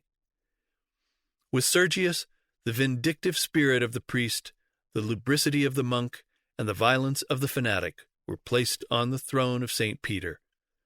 This pope, regarding John IX and the 3 popes who had preceded him as usurpers, erased all their acts and spoke out against the memory of Formosus. By a council, he approved the proceedings of Stephen VII against the dead Formosus, and again by Sergius and his council, Formosus was solemnly declared to be a sacrilegious pope, and his memory was anathematized. Cardinal Baronius says of Sergius III that he was the slave of every vice and was the most wicked of men. Thus much on his own part. But in addition to this, it was during his reign of 7 years that the papacy was delivered, and by him, to the influence and power of 3 licentious women and their paramours. For it was then that there began in Rome the reign of the celebrated Theodora and her 2 daughters, Marozia and Theodora. They were of a senatorial family, and no less famous for their beauty, their wit, and address, than infamous for the scandalous lives they led. Theodora, and afterward her daughter Marozia, were the mistresses of Adalbert, Duke of Tuscany. Adalbert seized the castle of St. Angelo in the city of Rome, and gave it to Theodora and her daughters, who, supported by the Marquis and his party, governed Rome without control and disposed of the Holy See to whom they pleased. Adalbert had a son by Marozia named Alberic, but she nevertheless prostituted herself to the Pope, and His Holiness had by her a son called John, whom we shall soon see raised to the papal chair by the interest of his mother. Sergius was succeeded by Anastasius III, September 911 to October 913, and he by Lando, October 913 to April 914. But of these is nothing more than the scant record. Following Lando came John X, May 15, 914 to July 928, who was made pope by the interest of Theodora the Elder, who was his paramour, both before and after his elevation to the papal chair. He had been a deacon, and entered into an intrigue with Theodora, and shortly afterward was made bishop of Bologna. But before he was consecrated to that office, the Archbishop of Ravenna died, and Theodora secured from Pope Lando the appointment and ordination of John, her paramour, to the Archbishopric of Ravenna. And then, when Pope Lando died, Theodora exerted all her interest, as she could not live at the distance of 200 miles from her lover, got him preferred to the pontifical chair.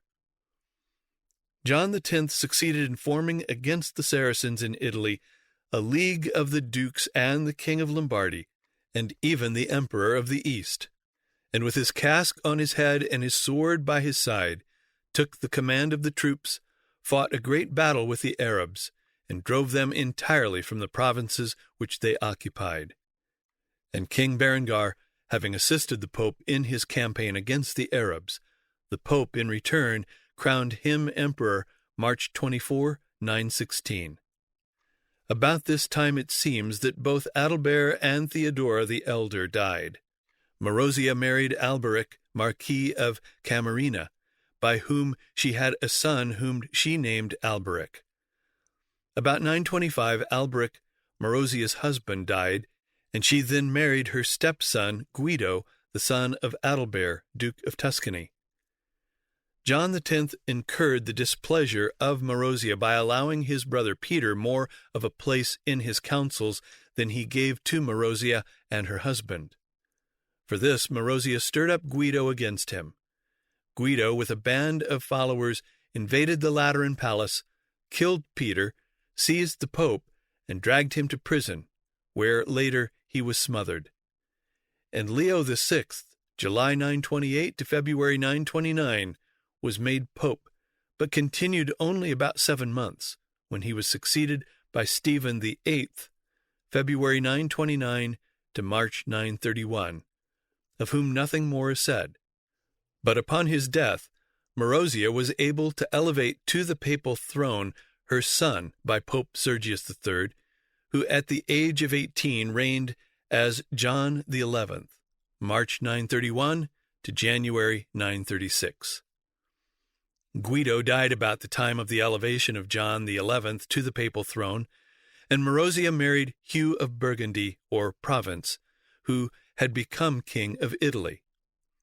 Hugh required of Marozia's son Alberic to hold the basin of water in which the king would wash his hands. Alberic happened to spill some of the water, upon which Hugh struck him in the face. Alberic rushed out of the palace exclaiming, "Shall these Burgundians, of old the slaves of Rome, tyrannize over Romans?" A bell was tolled, and the people flocked together, and led by Alberic, they attacked the king in the castle of St. Angelo. King Hugh managed to escape, but the castle and Marozia were taken by Alberic, and though Marozia was his mother, and the Pope was also her son, Alberic imprisoned them both, and kept John a prisoner for 4 years, till the day of his death.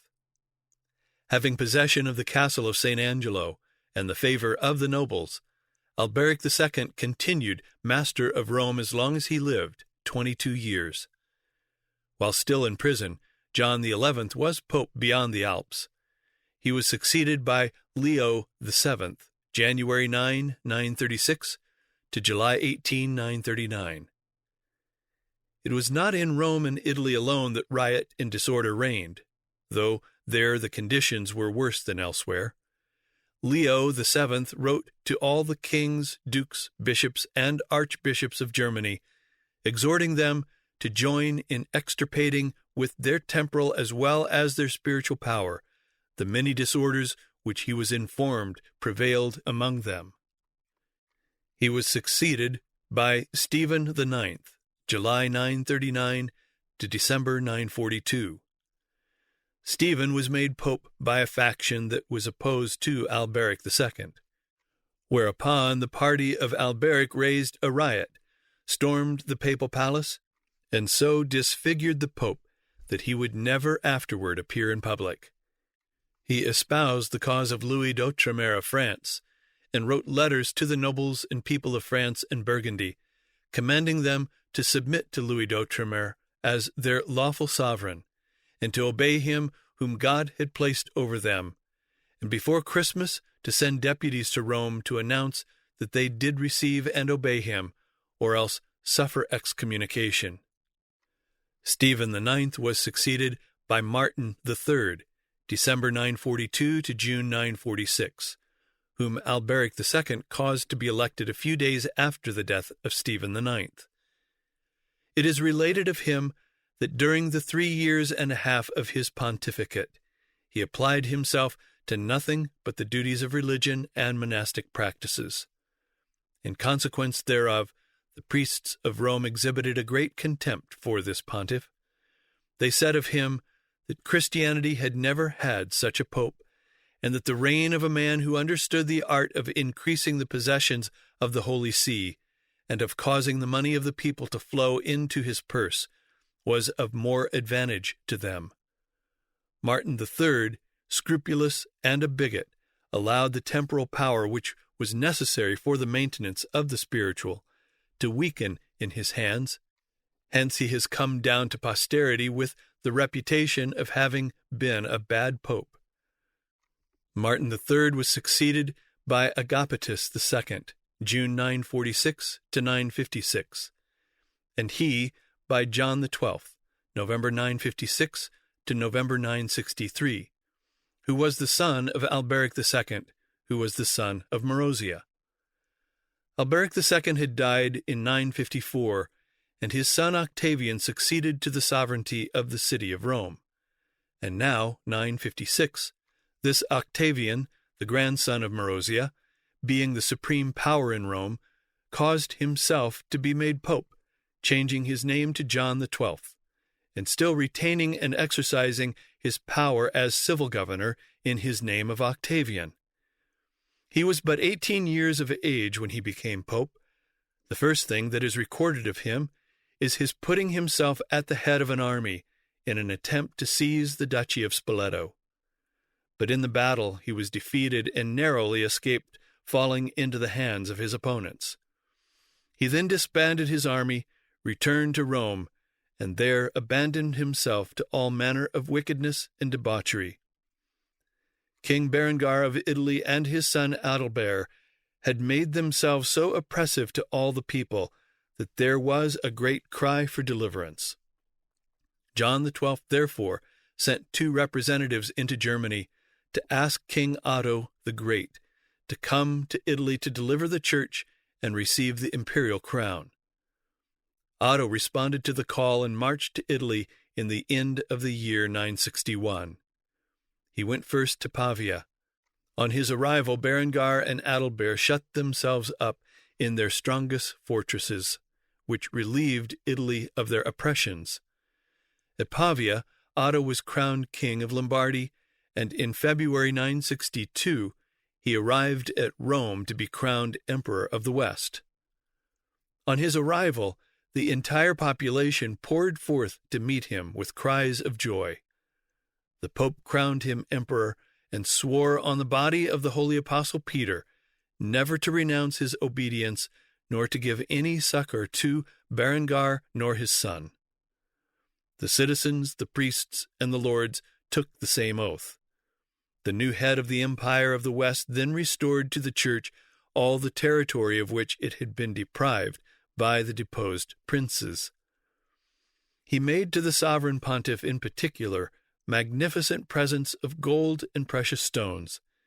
He confirmed to the Holy See by an authentic deed the immense donations of Pepin and Charlemagne, comprising Rome, its duchy and dependencies, several cities in Tuscany, the Exarchate of Ravenna, the Pentapolis, the duchies of Spoleto and Beneventum, the Isle of Corsica, the patrimony of Sicily, and several other places in Lombardy and Campania, if God puts them in our power, he adds, with a wise restriction. This donation was copied word for word from that of Louis the Good-Natured. Otto annexed to it Rieti, Amatern, and 5 other cities of the kingdom which he came to conquer. At the end of this deed was placed this important and remarkable clause, saving our own power and that of our son and descendants. After this the emperor returned to Pavia. Although Pope John had taken such a solemn oath of allegiance to Otto, yet the emperor had barely left Rome before John sent emissaries to Adalbert, who had taken refuge among the Saracens, proposing that they unite their interests in revolt from the authority of Otto. Word of this was brought to Otto, but he would not believe it. He chose rather to think that some ill advisers had attempted to persuade John to such a thing, and that on account of the Pope's youth, the suggestion might have received some attention, and he hoped that the young Pope might be influenced by better advisers. He therefore sent 2 ambassadors to Rome to inquire into the matter, and that if it were found that there was truth in the report, John might change his purpose.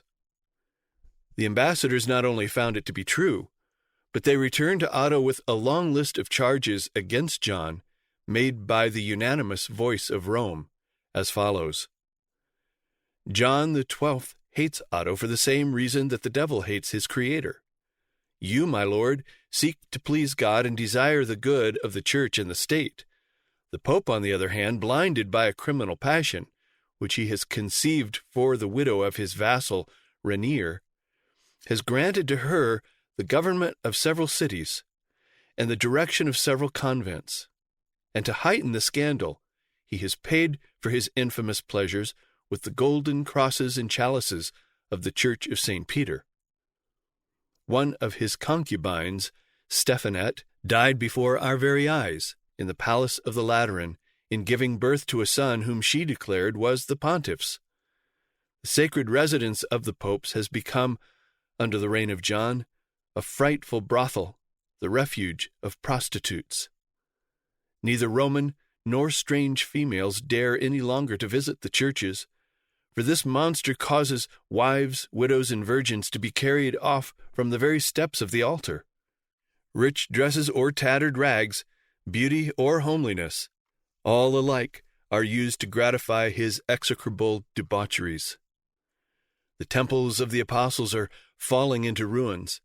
The rain of heaven inundates the sacred table, and the roofs even threaten to bury the faithful beneath them. Such are the reasons why Adalbert is more agreeable to the Pope than the Emperor.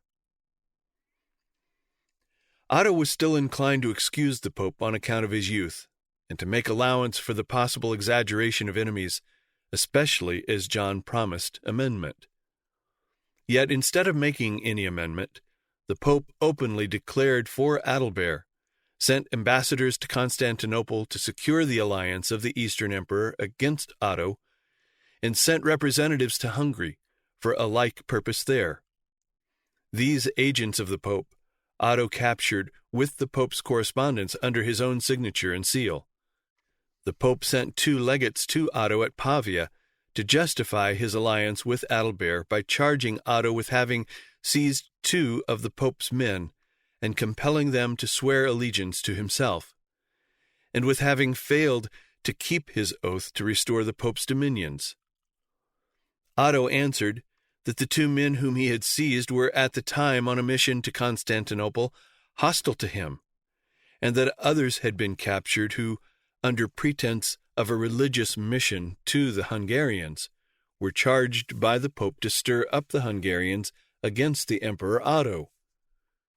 He told the Pope that these things did not rest upon rumor, nor even upon a formal report, but upon the Pope's own letters, which he then had in his hands. Shortly afterward, Adalbert was received into Rome by the Pope. Otto marched to Rome, but the Pope and Adalbert did not wait to defend themselves or the city. They plundered the church of St. Peter and fled with the spoils.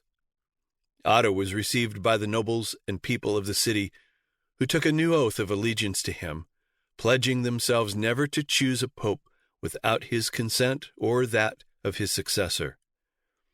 3 days afterward, at the request of the nobles, clergy, and people of Rome, Otto assembled a council for the purpose of bringing order, if possible, out of this Roman chaos.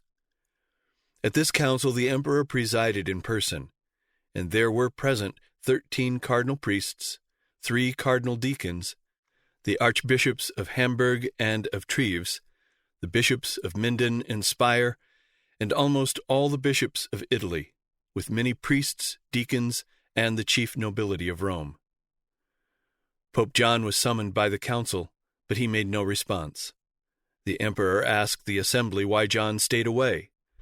The council answered with one voice, "We are surprised that you should not know what is well known to the Babylonians, the Iberians, and even to the Indians. So public are his crimes, and he is so lost to all shame, that he does not even attempt to conceal them. He is not a wolf that condescends to sheep's clothing. His cruelty, his diabolical dealings are open, avowed, disdain concealment. The emperor asked whether more specific charges could be made. All the bishops and cardinals immediately arose spontaneously, and one after another spoke against the pope, accusing him of being guilty, of celebrating Mass while he was drunk, of having ordained a deacon in a stable, of having ordained bishops for money, and among them had ordained as bishop of Todi a child 10 years old, of having treated Benedict, his spiritual father, with such cruelty that he died under the hands of the executioner, that he had caused to be put to death in his presence John, a subdeacon, after having mutilated him, of having traversed the streets of Rome with a sword by his side, a casque on his head, and clothed with a cuirass, of keeping a pack of dogs and of horses for the chase, and of having turned the papal palace into a brothel, with yet more shameful things. Upon these awful charges, Otto remarked, "It sometimes happens, as we know from our own experience, that men who are elevated to dignities are calumniated by the envious. Do not be astonished if I am distrustful on hearing the horrible accusation which has been read by the deacon Benedict. I therefore conjure you, by the name of God, whom we cannot deceive, by that of the Holy Mother, and by the body of the Holy Apostle Peter, in whose presence we are assembled, I beseech you to lay nothing to the charge of the pontiff John the 12th, of which he is not truly guilty, and which has not been seen by men worthy of credit." To this speech the whole council again answered, "If Pope John is not guilty of the crimes laid to his charge, and of many other still more detestable enormities, may St. Peter, who opens the gates of heaven to the just and shuts them against the unworthy, never absolve us from our sins, and let us be placed on the left hand at the last day. If you do not believe us, believe your army, who beheld him but 5 days ago, having a sword by his side and armed with a shield, with a helmet and a cuirass." The emperor observed, "There are as many witnesses of it as there are soldiers in my army. I believe all, and besides, do I not myself know that John has become guilty of perjury toward us by his alliance with Adalbert? We will, however, hear his defense before condemning him." Accordingly, the emperor sent to Pope John the following letter: "Being come to Rome for the service of God, and not finding you here, we ask the Roman bishops, the cardinals, the presbyters, deacons, and people, why you had withdrawn from the city at our arrival, and would not see your defenders and the defenders of your church.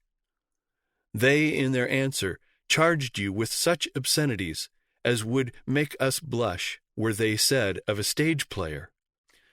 I shall mention to you a few of the crimes that are laid to your charge, for it would require a whole day to enumerate them all. Know then that you are accused not by some few, but by all the clergy as well as the laity, of murder, perjury, sacrilege, and incest with your own relations and 2 sisters. That you are said to have drunk wine in honor of the devil, and to have invoked at play Jupiter, Venus, and the other demons. We therefore earnestly entreat you to come and clear yourself from these imputations. If you are afraid of being insulted by the multitude, we promise you upon oath that nothing shall be done but what is warranted by the canons." To this letter John returned the following short answer: "John, servant of the servants of God, to all bishops. We hear that you want to make another pope. If that is your design, I excommunicate you all in the name of the Almighty, that you may not have it in your power to ordain any other, or even to celebrate Mass." The council sent yet another letter to the Pope as follows: "Most Holy Father, you have not yet replied to the Emperor Otto, and you have not sent deputies to explain your defense. Are you willing to give us the motives for so doing? If you come to the council and clear yourself from the crimes that are laid to your charge, we shall pay all due respect to your authority. But if you do not come, and are not detained by lawful impediment, as you have no seas to cross, nor a very long journey to perform, we shall make no account of your excommunication, but retort it upon you. The traitor Judas received of our Lord the power of binding and loosing as well as the other apostles, and with that power he was vested so long as he continued faithful to his divine Master and Lord. But by betraying him, he forfeited all his power and authority, and could thenceforth bind none but himself. 2 members of the council were sent with this letter to find John, but all the information they could obtain was that the Pope was gone out to shoot. Upon this, the emperor appealed to the council for their judgment as to what should be done. The council replied, "Such an extraordinary evil must be cured by an extraordinary remedy. Had he hurt none but himself, he might in some degree be borne with. But how many has his example perverted? How many who would in all likelihood have led a pure and irreproachable life have abandoned themselves to all manner of wickedness? We beg, therefore, that this monster, without one single virtue to atone for his many vices, may be driven from the Holy Apostolic See, and another who will set us a good example be put in his room." The emperor then declared, "It is our pleasure, and nothing will give us greater satisfaction than your raising to the Holy Apostolic See a person of that character." Accordingly, John was deposed December 4, 963, and the council unanimously chose a layman, whom they in swift succession ordained to all the clerical offices from neophyte to pope, all of which, and finally, the emperor approved, and so he became Pope Leo VIII, December 6, 963. This seemed to the emperor to have brought peace to the city, and he therefore dismissed a considerable portion of his army. This was no sooner discovered by John than he succeeded in raising a furious insurrection against the emperor and the new pope. The emperor put down the insurrection, and would have executed terrible vengeance upon the people, except for the pleadings of Pope Leo. Not long after this, the emperor himself marched away from Rome against Berengar and Adalbert. But no sooner had he gone than the feminine partisans of John raised an insurrection against the new pope and opened the gates of the city to John. John entered, Leo fled, and John XII, February 2 to May 14, 964, resumed his place upon the papal throne. Then, surrounded by bacchantes with disheveled hair and his hideous satellites, John rose from his seat and pronounced the following discourse. "You know, my dear brethren, that I was torn from the Holy See by the violence of the emperor. The synod also which you held during my absence, and in contempt of ecclesiastical customs and canons, should be at once anathematized. You cannot recognize as your temporal ruler him who presided over that impious assembly, nor as your spiritual guide him whom you elected pope."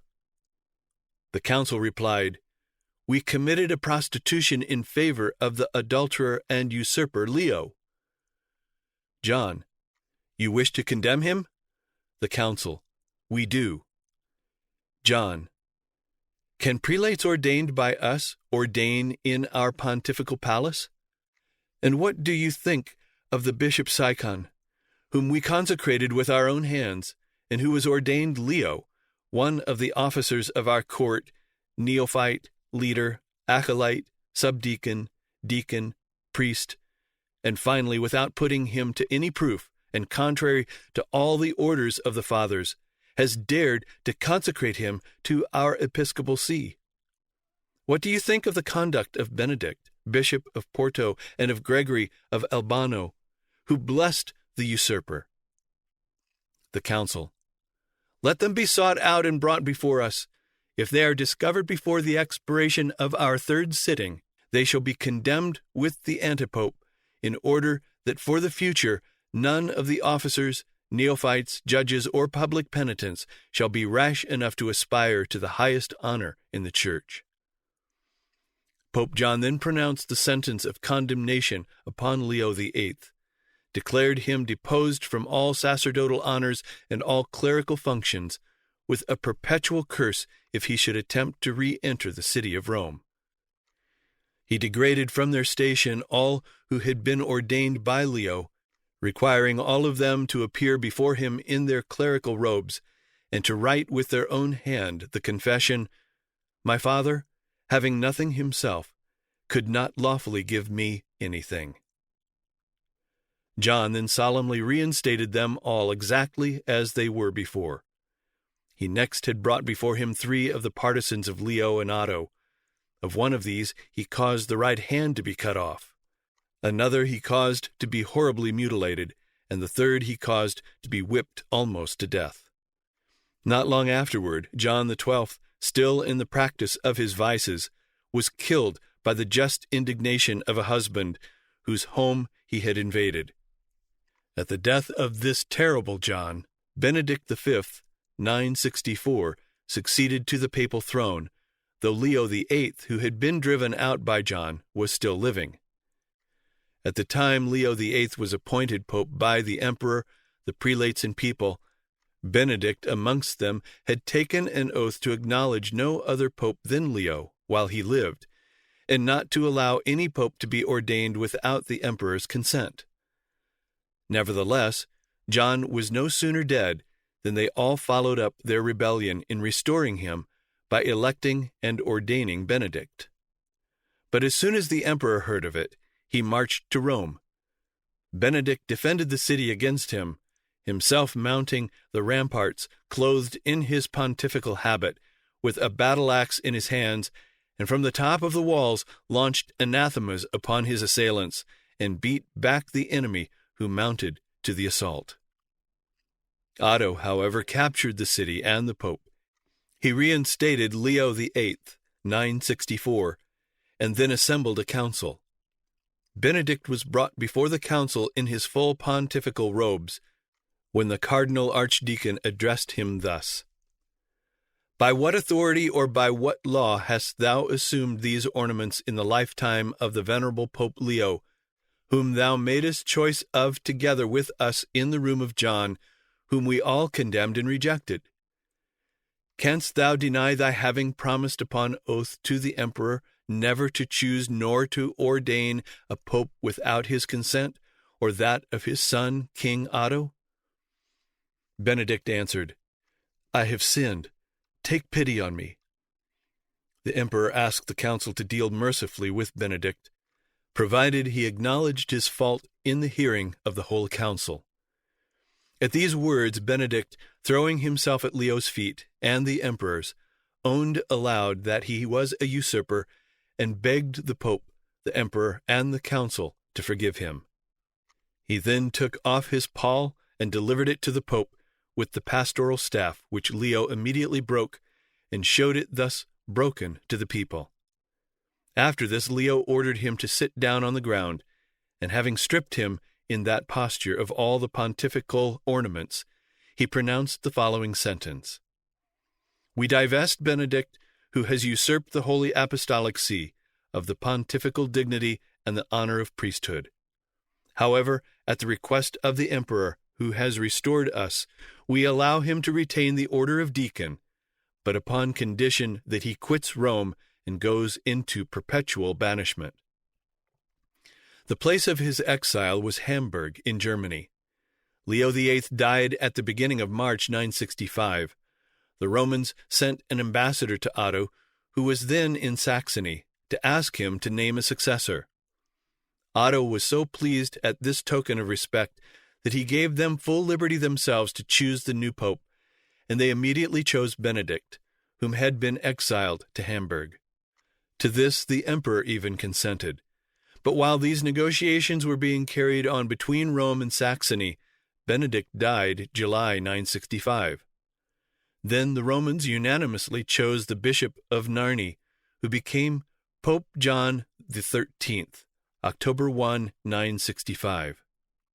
Although he had been unanimously chosen, he acted so tyrannically that before the end of the year he was unanimously driven out.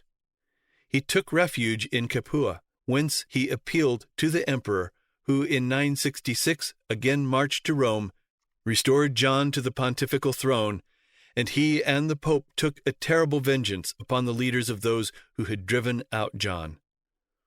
After this, John was suffered to occupy the papal chair until his death, September 5, 972. He was succeeded by Benedict VI, December 972 to 973. Otto the Great died May 7, 973. This was no sooner known in Rome than there occurred a violent insurrection led by Crescentius, governor of Rome, who was the grandson of Theodora and Pope John X. He invaded the Lateran palace, seized Pope Benedict VI, cast him into a dungeon where, soon afterward, he was strangled, and Franken ascended the papal throne as Pope Boniface VII, 974. But within a month he was driven out. He took all the treasures and all the sacred vessels from the Church of St. Peter and fled to Constantinople.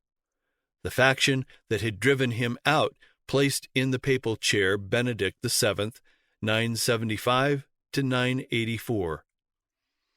Benedict was no sooner ordained than he assembled a council in the Lateran by which he deposed, excommunicated, and anathematized Franken, Boniface VII.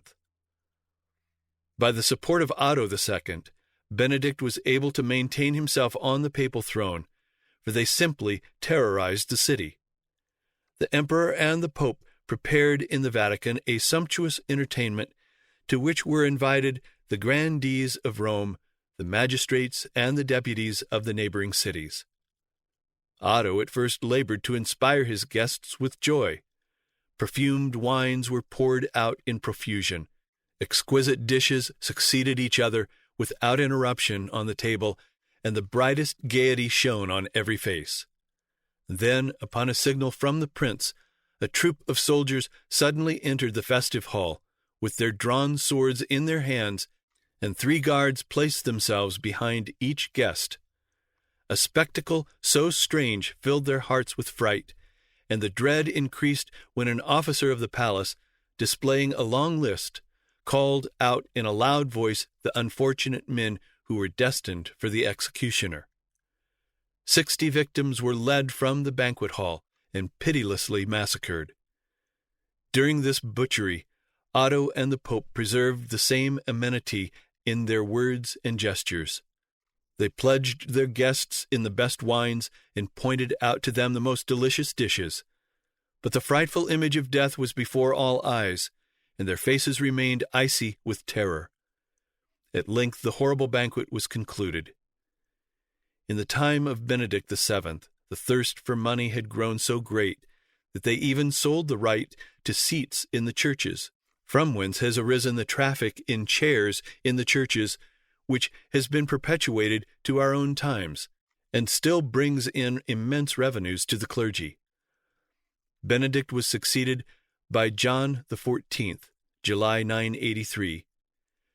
But when he had reigned 8 months, he was deposed, imprisoned, and either starved or poisoned by Boniface VII, March 984, who had returned from Constantinople and had been able to raise sufficient power thus to seize upon the papal throne.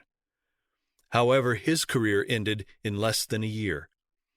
At the conclusion of a debauch, he died of apoplexy or of poison, and by the populace his dead body was torn from its coffin, was dragged through the streets, and was hung up by the feet at the equestrian statue of Marcus Aurelius.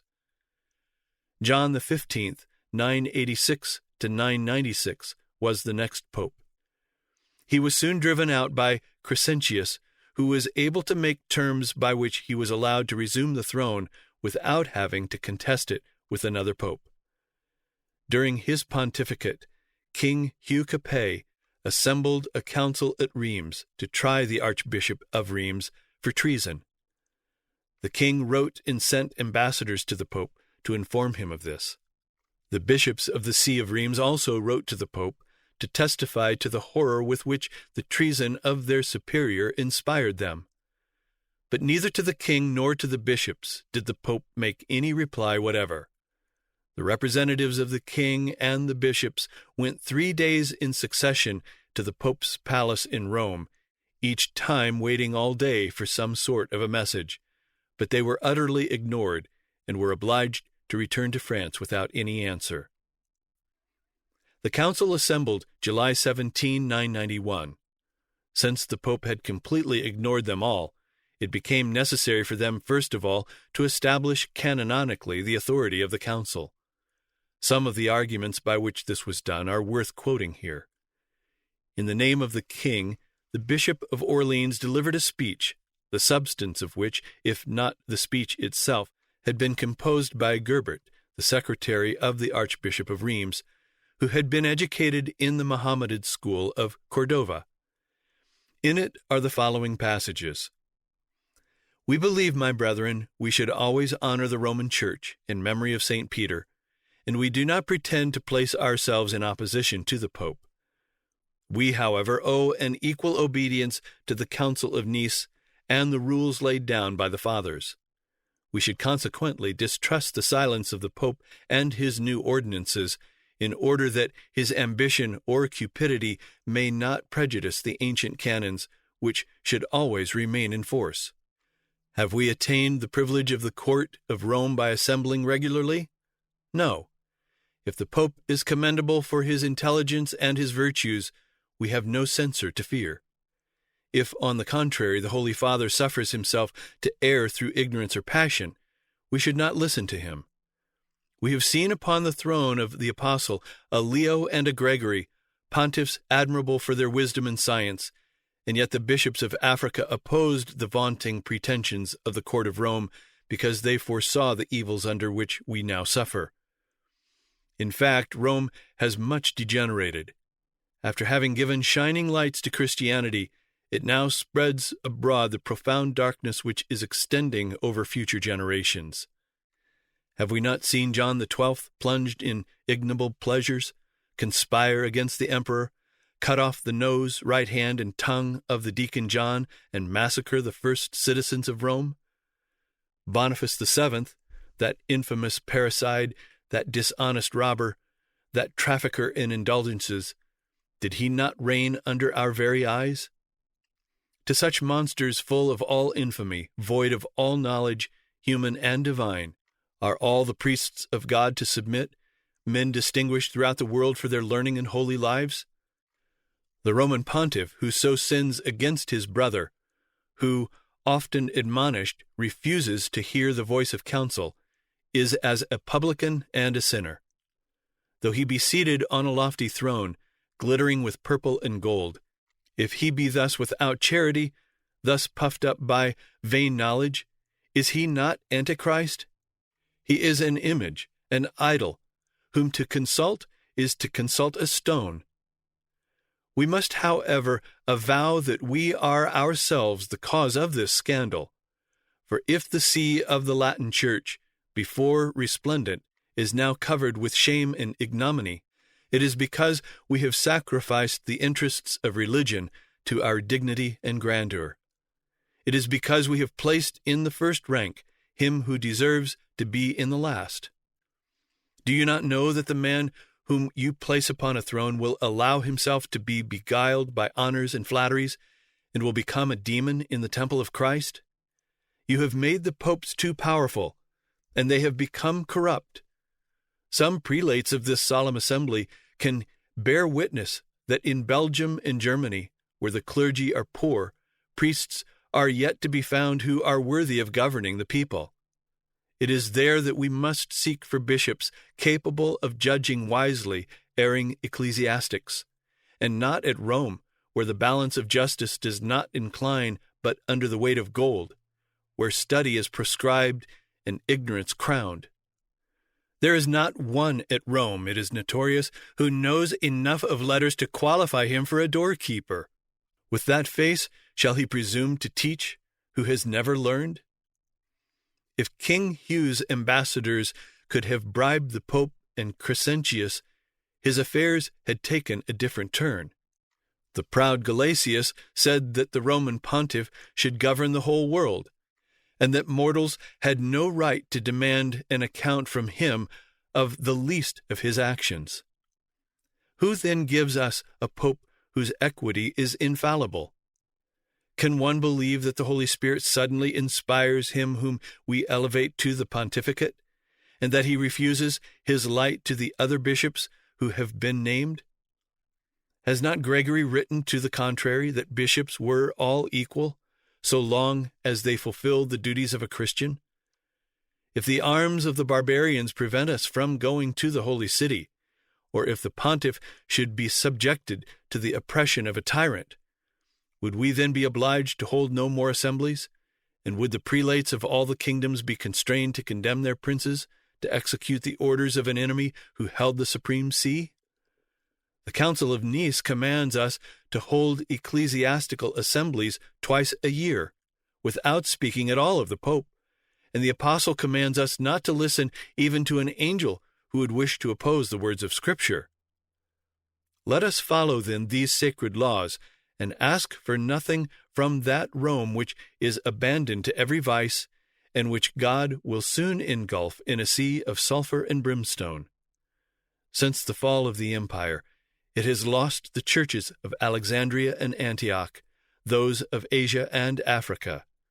Soon Europe will escape from it. The interior of Spain no longer recognizes its judgments. Italy and Germany despise the popes, the man of sin, the mystery of iniquity. Let Gaul cease to submit to the disgraceful yoke of Rome, and then will be accomplished that revolt of the nations of which the Scriptures speak. Gerbert himself was elected Archbishop of Reims in place of the deposed prelate. The Pope, by counsel of his Roman clergy, issued a bull annulling the ordination of Gerbert and putting the see of Reims under an interdict. Gerbert tore to pieces the bull and forbade the clergy to respect the interdict.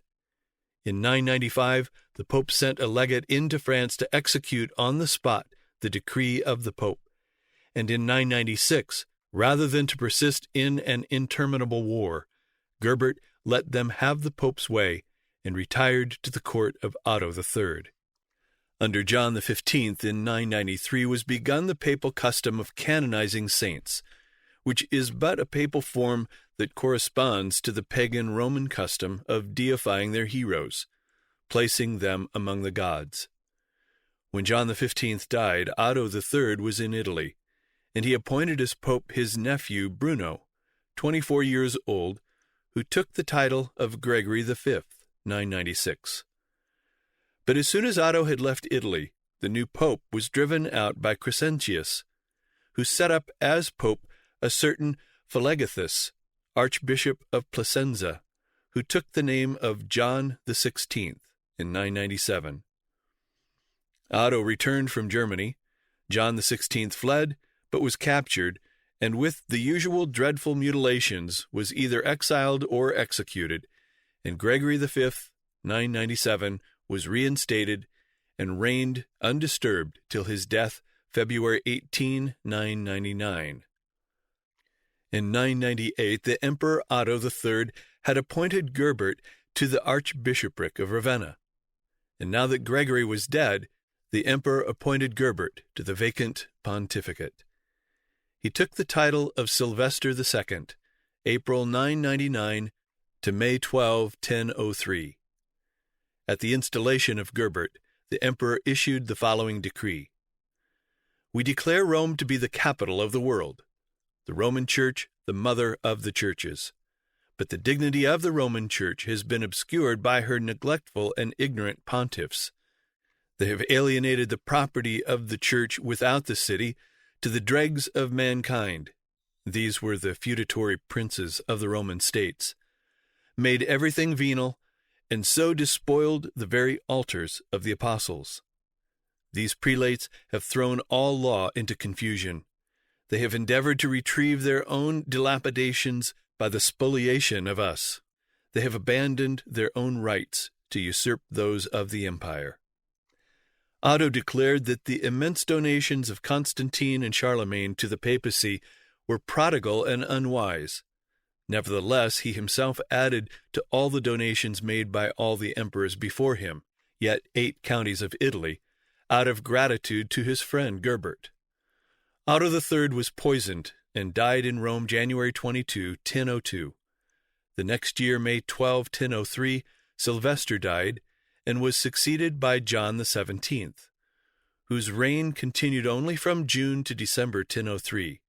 He was succeeded by John XVIII, December 25, 1003 to May 31, 1009. He by Sergius IV, June 1009 to June 1012, and he by Benedict VIII, 1012 to 1024.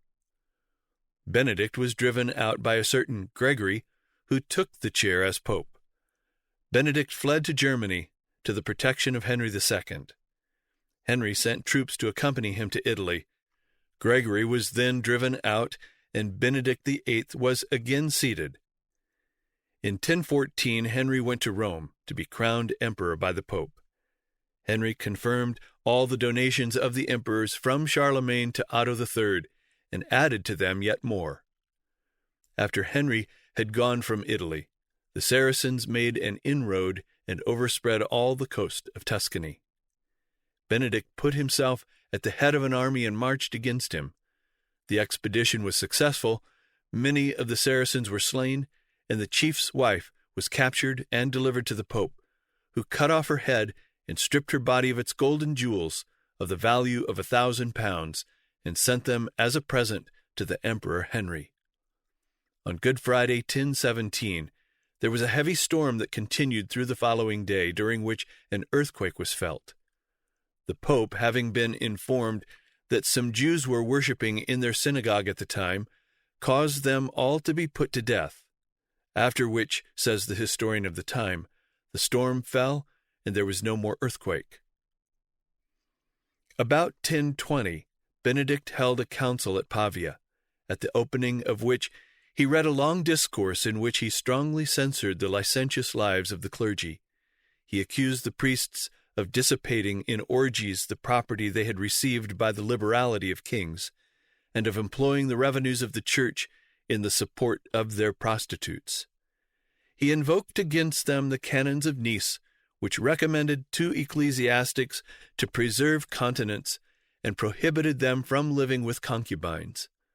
Finally, he called to their remembrance the decrees of St. Siricius and St. Leo, who condemned the marriage of priests and even of subdeacons. He went even beyond this, and made a decree divided into 7 articles to prohibit ecclesiastics from having wife or concubine. He extended it to all the clergy, regular and secular, without exception. He declared that the children of ecclesiastics should be regarded as serfs and should belong to the dioceses, although the mothers were free women. When in opposition to this, the scriptures were cited which permit marriage, he declared that this was not intended to apply to priests, but to laymen, and that those who should maintain this heresy should be excommunicated. Benedict VIII was succeeded by his brother John, who bribed his way to the throne and reigned as Pope John XIX, 1024 to 1033. In 1027 he crowned as Emperor Conrad II, King of Germany, King Canute of England and King Rudolph of Burgundy being present and assisting in the ceremony. There were present also the archbishops of Milan and Ravenna. Each of these archbishops claimed the dignity of occupying the place at the right hand of the emperor. The Archbishop of Ravenna boldly put himself in that place, but by the direction of the Pope, the emperor withdrew his hand from that of the archbishop and called the bishop of Vercelli to his right hand. But the Archbishop of Ravenna would not yield. The dispute became a fight amongst the partisans of the 2 archbishops. The party of Ravenna was defeated. A council then took up the question and gravely discussed it, and finally decided that the honor of a place at the right hand of the emperor or of the pope should belong to the Archbishop of Milan. But the Archbishop of Ravenna rejected the decision. John the 19th was succeeded by his nephew Theophylactus.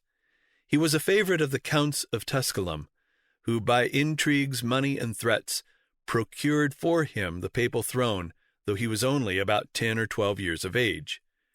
He took the name of Benedict IX, 1033. He made himself so odious by his vices and depredations that he was driven out of Rome. He was reinstated in 1038 by the Emperor Conrad II. Pope Victor III declared that Benedict IX was the successor of Simon the Sorcerer, rather than of Simon the Apostle, and that he led a life so shameful, so foul and execrable, that he shuddered to describe it. He ruled like a captain of banditti, rather than a prelate. Adulteries, homicides perpetrated by his own hand, passed unnoticed, unrevenged. For the patrician of the city, Gregory, was the brother of the Pope. Another brother, Peter, an active partisan. In 1044, Benedict had again become so unbearable that again he was driven out, and another, who took the title of Sylvester III, was set up in his stead. But in 3 months the new pope was driven out, and Benedict IX was again restored. This time, in order that he might continue his dissipations without the danger of being driven out, after the manner of the emperors of earlier Rome's worst days, Benedict IX deliberately sold the office of pope to John, his own archpriest, for £15,000. This John was said to be the most religious man in Rome. He was enthroned and ordained by Benedict himself, who had sold to him the papacy, and he reigned as John the 20th, 1045. And now Sylvester III, who had been driven out by Benedict IX, came back with a strong force and took possession of the Vatican as pope. Benedict IX, also, having dissipated the money for which he had sold the office of pope, gathered a force and drove out of the Lateran palace John, to whom he had sold the papacy, and whom he himself had ordained, and set himself up again as pope in the Lateran. John established himself in Santa Maria Maggiore. Then these three, Sylvester III, Benedict IX, and John the 20th, finding that in their rivalry they could not fare so well as they desired, joined their interests, and unitedly put up the papacy at public auction to the highest bidder. The papacy was bought this time by John Gratian, a priest who had heaped up enormous wealth for pious uses, one of which uses, he said, was his own advancement, and another was that, by distributing it in general bribery, he should restore to people their right of election. This new buyer of the papacy reigned as Pope Gregory VI, 1045 to 1046.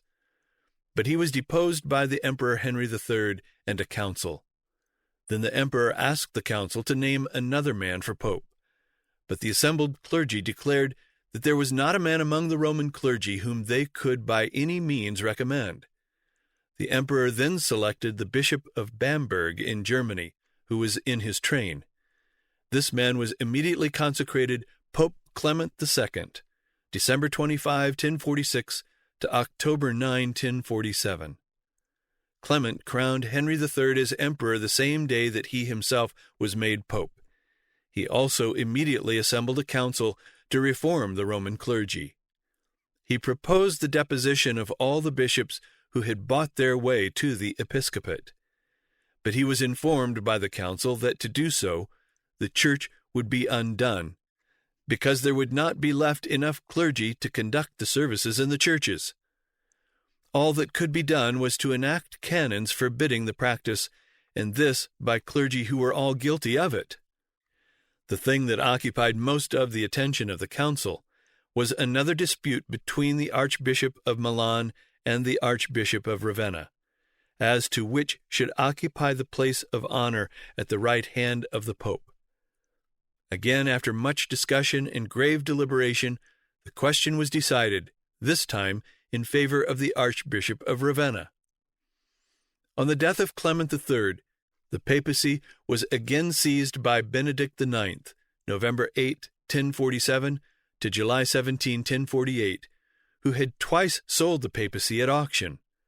But the Emperor Henry III, having chosen and sent to Rome to be pope a certain Papanius of Bavaria, Benedict yielded to the emperor's power, and Papanius reigned 23 days as Pope Damasus II, July 16 to August 8, 1048.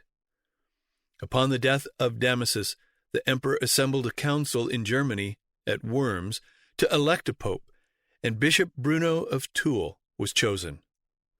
He arrived in Rome at the end of the year 1048, and was enthroned as Leo IX, February 2, 1049 to April 13, 1054. He, too, assembled a council to reform the Roman clergy. Again it was proposed to depose all who had bought their way to holy orders. But again this purpose had to be abandoned, because to do so would inevitably dissolve the Church, as they declared it would subvert the Christian religion. The new pope therefore had to be content with the confirming of the decrees of Clement III, which imposed penalties and fines and prohibited it for the future. This course was readily approved by the council of confessed bribers. Leo next thought to push his reforming zeal amongst the clergy in France and Germany. He held a great council at Rheims. There, likewise, as already twice in Rome, the first important thing to be decided was a dispute between archbishops, this time of Rheims and of Treves, as to which should have the honor of sitting at the right hand of the Pope. Leo, not knowing how many more claimants there might be, cut the knot by having them all sit in a circle, with himself in the center. By this council very little more was done than by the councils that had already been held at Rome. After Leo had returned to Rome, Peter Damiani addressed a letter to him, asking for instruction in relation to the scandalous conduct of the clergy of his province, in which he said, "We have prelates who openly abandon themselves to all kinds of debauchery, get drunk at their feasts, mount on horseback, and keep their concubines in the episcopal palaces. These unworthy ministers push the faithful into the abyss, and the mere priests have fallen into an excess of corruption, without our being able to exclude them from sacred orders. The priesthood is so despised that we are obliged to recruit ministers for the service of God from among simoniacs, adulterers, and murderers. Formerly, the apostle declared worthy of death not only those who committed crimes, but even those who tolerated them. What would he say if he could return to earth and see the clergy of our days? The depravity is so great now that the priests sin with their own children. These wretches make a pretext of the rules of the court of Rome, and as they have a tariff for crimes, they commit them in all safety of conscience." Peter complained of the lightness and the inequality of these tariffs, and then declared further, "I declare that the popes who framed these miserable laws are responsible to God for all the disorders of the Church. For the decrees of the Synod of Ankara condemn to 25 years of penance mere laymen who are guilty of the sin of the flesh. St. Basil and Pope Siricius declared every one suspected of these crimes unworthy of the priesthood. I hope, then, Your Holiness, after having consulted the legislation of the Church and the doctors, will make a decision which will repress the disorders of our priests." The only instruction that Leo was able to send in this matter was that the sins which Peter had censored deserved to be punished with all the rigor of the penitential laws, and by the deprivation of orders, but that the number of guilty clerics rendered that proceeding impracticable, and obliged him to preserve even the criminal in the Church. Some Normans had penetrated into Italy and had taken possession of the province of Apulia. Leo IX led in person an army to drive them out and take possession of that province for the papacy. June 16, 1053, his army was utterly routed, and he was taken prisoner. The Normans were all devout Catholics, and though a prisoner, Leo was allowed still to conduct the affairs of the papacy. The Patriarch of Constantinople had written a letter in which he mentioned some points of difference between the Roman Church and the Eastern Church. This letter was brought to the attention of Leo, whereupon he wrote to the Patriarch as follows: "They assure me, unworthy prelate, that you push your audacity so far as openly to condemn the Latin Church because it celebrates the Eucharist with unleavened bread. According to your opinion, the Roman pontiff, after exercising sovereign power for 10 entire centuries, should learn from the Bishop of Constantinople the proper mode of honoring their divine master. Are you ignorant, then, that the popes are infallible, that no man has the right to judge them, and that it belongs to the Holy See to condemn or absolve kings and people? Constantine himself decreed that it was unworthy of the divine majesty that the priest to whom God had given the empire of heaven should be submissive to the princes of the earth. Not only did he give to Sylvester and his successors temporal authority, but he even granted to them ornaments, officers, guards, and all the honors attached to the imperial dignity. In order that you may not accuse us of establishing our sway through ignorance and falsehood, we send you a copy of the privileges which Constantine had granted to the Roman Church." The Emperor of the East, Constantine Monocamus, wrote to Leo a very favorable letter, to which the Pope replied thus: "Prince, we praise you for having bowed before our supreme power, and for having been the first to propose to re-establish concord between your empire and our Church. For in these deplorable times, all Christians should unite to exterminate that strange nation which wishes to raise itself up in opposition to us, the Vicar of God. These Normans, our common enemies, have put to death our faithful soldiers beneath their swords. They have invaded the patrimony of St. Peter without regarding the holiness of our residence. They have forced convents, massacred monks, violated virgins, and burned churches. These savage people, the enemies of God and man, have resisted the prayers, threats, and anathemas of the Holy See. These barbarians, hardened by pillage and murder, no more fear the divine vengeance. We have been obliged to call in aid from all sides to tame these northern hordes, and we ourselves, at the head of an army, have wished to march against them, and to unite with your faithful servant, the Duke of Argyra, in order to confer with him about driving them from Italy. But these incarnate demons suddenly attacked us, cut all our troops to pieces, and seized upon our sacred person. Their victory, however, has inspired them with great fear, and they doubt lest Christian princes should come to crush them and free us from their hands. We will not falter in the holy mission which God has confided to us. We will not cease to excite other people against them in order to exterminate this evil race. We will not imitate our predecessors, those mercenary bishops, who were more engaged with their own debaucheries than with the interests of the Roman Church. For our part, it is our desire to re-establish the Holy See in its former splendor, and we will spare neither gold nor blood to render our throne worthy of the majesty of God.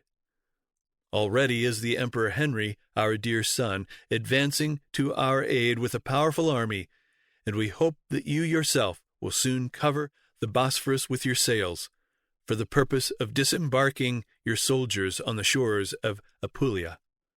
What ought I now to hope with such powerful aid for the glory of the Holy See?" In another letter to the Patriarch of Constantinople he said, "It is said you are a neophyte, and have not mounted by the proper steps to the episcopate. It is said that you have dared to menace the patriarchs of Alexandria and Antioch with depriving them of their ancient prerogatives in order to subjugate them to your sway, and that by a sacrilegious usurpation you take the title of universal bishop, which only belongs to the Bishop of Rome. Thus, in your pride, you dare to compare yourself with us and to contest our infallibility in contempt of the decisions of the fathers and orthodox councils, and even against the apostles. Finally, you persecute the faithful who receive the Eucharist with unleavened bread, under the pretext that Jesus Christ used leavened bread in instituting the sacrament of the altar. I forewarn you, then, that your impious doctrines will be anathematized by our legates, and that your conduct will be publicly condemned if you persist in refusing to take the oath of obedience to us. The Patriarch would not yield to the Pope. The Emperor tried to compel to submit, but he told the Emperor that he might remove him from the Patriarchate, but that no power on earth could ever make him betray his trust by subjecting the see of the imperial city of Constantinople to that of Rome. Accordingly, the threat made by Leo was carried out by his legates in Constantinople July 16, 1054, in their pronouncing a long arraignment and excommunication of the Patriarch of Constantinople, and all who should thenceforth receive the sacrament administered by any Greek who found fault with the sacrifice or Mass of the Latins.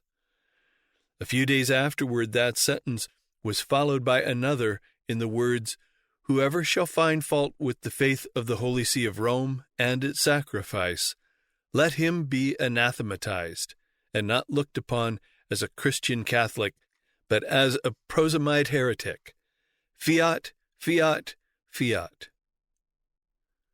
However, before these excommunications were actually pronounced, Leo's career had ended, he having died April 19, 1054. The people of Rome would not take any steps toward the election of a new pope without the express directions of the emperor. They therefore sent a subdeacon, Hildebrand, to the emperor in Germany to ask him to name the one whom he should consider most worthy.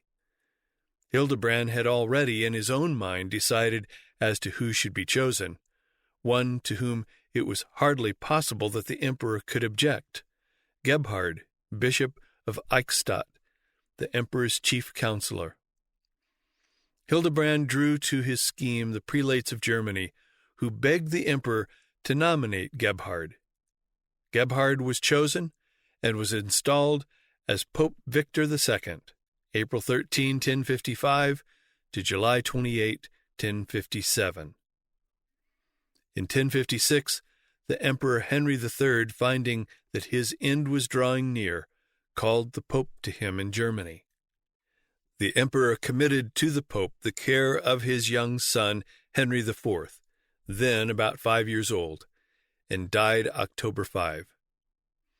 The Emperor's widow was named as regent during her young child's minority, but with Pope Victor as the chief counselor of the widow, and also practically the child's guardian, the Pope was practically emperor as well as actually Pope. And this was recognized by the Pope, for the ambition of Victor rose with his power, his grants assumed a loftier tone, the apostolic throne of Peter, the chief of the apostles, is raised high above all people and all realms, that he may pluck up and destroy, plant and build in his name. But he suddenly died at Arezzo, and with him expired all these magnificent schemes of universal rule. He was succeeded by Frederick of Lorraine, who had been chancellor of the papacy and one of the legates to Constantinople to pronounce against the Patriarch of Constantinople the excommunication launched by Leo IX. Frederick reigned as Pope Stephen X, August 2, 1057 to March 29, 1058.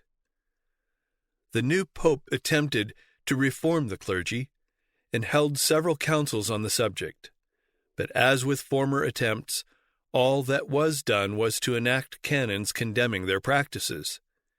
He appointed to the cardinalate Peter Damiani, the monk who had written so plainly to Leo IX of the condition of the clergy. And as cardinal, Peter still kept up his exposure of the evil practices of the clergy. He wrote, "Ecclesiastical discipline is everywhere abandoned. The canons of the Church are trampled underfoot. Priests only labor to satisfy their cupidity or to abandon themselves to incontinence. The duties of the episcopate only consist in wearing garments covered with gold and precious stones, in enveloping oneself in precious furs, in possessing race horses in the stables, and in sallying forth with a numerous escort of armed horsemen. Prelates should, on the contrary, set an example for the purity of their morals and all Christian virtues. Misfortunes turn on those who lead a condemnable life, and anathemas on those who intrigue for the dignity of bishops for a guilty end. Shame on ecclesiastics who abandon their country, follow the armies of kings, and become the courtiers of princes to obtain in their turn the power of commanding men and of subjugating them to their sway. These corrupt priests are more sensitive to terrestrial dignities than to the celestial recompenses promised by the Savior, and to obtain bishoprics they sacrifice their souls and bodies. It would, however, be better for them openly to purchase the episcopal sees, for simony is less a crime than hypocrisy. Their impure hands are always open to receive presents from the faithful. Their heads are always at work to invent new means of squeezing the people, and their viper tongues are prodigal by day and night of flattery to tyrants. Thus I declare the bishops who have become the slaves of kings, 3 times simoniacal, and thrice damned. Before his death, Stephen had required the clergy to promise that they would not choose a pope before the return of Hildebrand, who was then in Germany. But no sooner was Stephen dead than a strong party led by the counts of Tusculum chose the bishop of Velletri, and against the opposition of the cardinals, they by night installed him as Pope Benedict X, April to December 1058. But when Hildebrand returned from Germany, he caused the Archbishop of Florence to be elected pope, who took the title of Nicholas II, January 1059 to July 22, 1061. Thus, again, there were 2 popes at once. Peter Damiani, being asked which of these was the true pope, who should be obeyed, replied, "He who is now upon the Holy See was enthroned at night by troops of armed men, who caused him to be elected by distributing money among the clergy. On the day of his nomination, the patines, the holy pyxes, and the crucifix from the treasury of St. Peter were sold throughout the city. His election was then violent and simoniacal. He alleges in his justification that he was forced to accept the pontificate, and I would not affirm that it is not so, for our pope is so stupid that it would not be at all extraordinary if he were ignorant of the intrigues which the counts of Tuscanella have carried on in his name. He is guilty, however, for remaining in the abyss into which he has been cast, and for being ordained by an archpriest whose ignorance is so great that he cannot read a line without spelling every syllable. Although the election of Nicholas II was not entirely regular, I would submit more willingly to the authority of this pontiff, because he is sufficiently literary, possesses an active mind, pure morals, and is filled with charity. Still, if the other pope could compose a line, I would not say a psalm, not even a homily. I would not oppose him, and would kiss his feet. A council was called by Nicholas at Florence, which was attended by the cardinals and most of the bishops of Italy, to consider how to gain possession of the papal throne in Rome. The council unanimously declared Nicholas to have been lawfully elected and passed a sentence of excommunication upon Benedict X. And since Nicholas and his council had the support of Duke Godfrey of Lorraine as the representative of the emperor, Benedict yielded without any further contest. The excommunication was removed. He was deposed from the priesthood and was required to spend the rest of his days in a monastery. Nicholas assembled a council in Rome and made the usual endeavor to reform the clergy, and with the usual results.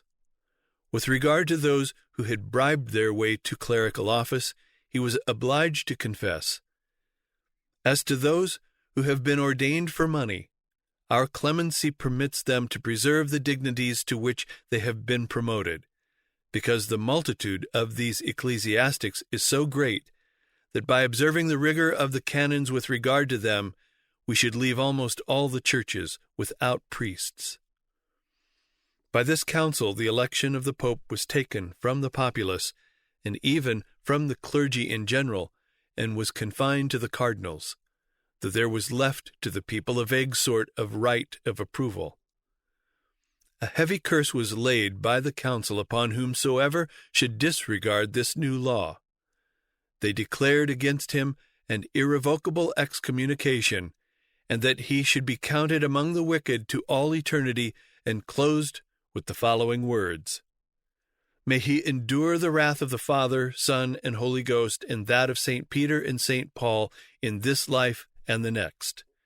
May his house be desolate, and no one dwell in his tents. Be his children orphans, his wife a widow, his sons outcasts and beggars. May the usurer consume his substance, the stranger reap his labors.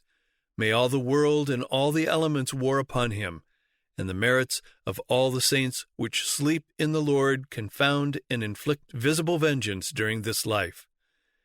Whosoever, on the other hand, shall keep this law, by the authority of St. Peter, is absolved from all his sins." Nicholas made peace with the Normans, to the great advantage of the papacy, both spiritually and temporally. For to the Pope, the famous Norman Robert Guiscard took the following oath of fealty: "I, Robert, by the grace of God and St. Peter, Duke of Apulia and Calabria, and future Duke of Sicily, promise to pay to St. Peter, to you, Pope Nicholas, my lord, to your successors, or to you and their nuncios, 12 deniers, money of Pavia for each yoke of oxen, as an acknowledgment for all the lands that I myself hold and possess, or have given to be held and possessed by any of the ultramontanes. And this sum shall be yearly paid on Easter Sunday by me, my heirs and successors, to you, Pope Nicholas, my lord, and to your successors. So help me God, and these his holy Gospels." Upon the death of Nicholas, the clergy and people were again divided into two powerful factions, each vigorously striving for the power that accrued in the electing of the Pope. Neither party being able to prevail at once, messengers were sent into Germany to the court of the child emperor to have the imperial council to name a man to be pope. But for some reason, the messengers could not obtain an audience at the imperial court, and were obliged to return with the seals of their letters unbroken. Hildebrand then took the bold step of having a pope elected without any word at all from the imperial court, and the new pope was duly installed as Alexander II, October 7, 1061 to April 21, 1073. The opposing faction sent off messengers to the emperor. A council was assembled at Basel, which declared Alexander deposed, and then elected as his successor the Bishop of Parma, who was proclaimed and consecrated Pope Honorius II, October 28, 1061 to 1066. This Honorius is described by Cardinal Damiani as having been plainly a disturber of the Church, the overturner of apostolic discipline, the enemy of human salvation, the root of sin, the herald of the devil, the apostle of Antichrist, and what should I say more? He is an arrow from the quiver of Satan, the staff of Azure, a son of Belial, the son of perdition, who is opposed and exalted above all that is called God or that is worshipped. The gulf of lewdness, the shipwreck of chastity, the opprobrium of Christianity, the ignominy of the priesthood, the progeny of vipers, the stench of the world, the smut of the race, the disgrace of the universe, a slippery serpent, a crooked snake, a sink of crime, the dregs of vice, the abomination of heaven, outcast from paradise, food for Tartarus, the stubble of eternal fire. This does not exhaust the list of expletives applied by the cardinal to the new pope, but it is sufficient to give an idea of the character of Honorius II or of Cardinal Damiani himself, possibly of both. There being now two popes, the next thing to be settled, of course, was which should be pope alone. Honorius II, with an army, marched from Basel direct to Rome. Pope Alexander fled, but Duke Godfrey, who had espoused his cause, met the army of Honorius and defeated it. Honorius himself was taken prisoner, but bribed his captors and escaped. When Alexander learned of the defeat of Honorius, he returned to Rome and occupied the papal chair. Honorius had gathered a stronger army, and in the spring of 1062 marched again into Italy, where he was received with joy by a large number of the bishops of the Lombard cities. The Bishop of Albi went to Rome as the emissary of Honorius and the ambassador of the emperor. He there steadily worked by speech and by money in the interests of Honorius. There was a great assembly in the Hippodrome, at which Pope Alexander appeared on horseback. There, in the presence of all, the Bishop of Albi denounced Pope Alexander II. "Thou hast obtained thy election to the popedom by the aid of Normans, robbers, and tyrants, and by notorious bribery. Hildebrand, that son of Simon Magus, was the chief agent in this detestable merchandise, for which ye have both incurred damnation before God and man." He commanded him to go to the court of the emperor to do penance. Alexander replied that in receiving the office of pope he had not broken his allegiance to the emperor, and that he would send his legate to the court of Henry. Then, amid the hootings of the crowd, "Away, leper! Out, wretch! Begone, hateful one!" Alexander rode away. The supporters of Alexander met bribery with bribery. Nevertheless, the Bishop of Albi was enabled to form in Rome a powerful party in support of Honorius, and meanwhile Honorius was marching with his army toward Rome. As he drew near, the army of Pope Alexander went out of the city to meet him. In the battle, Alexander's army was defeated, and was obliged to take refuge within the walls of Rome.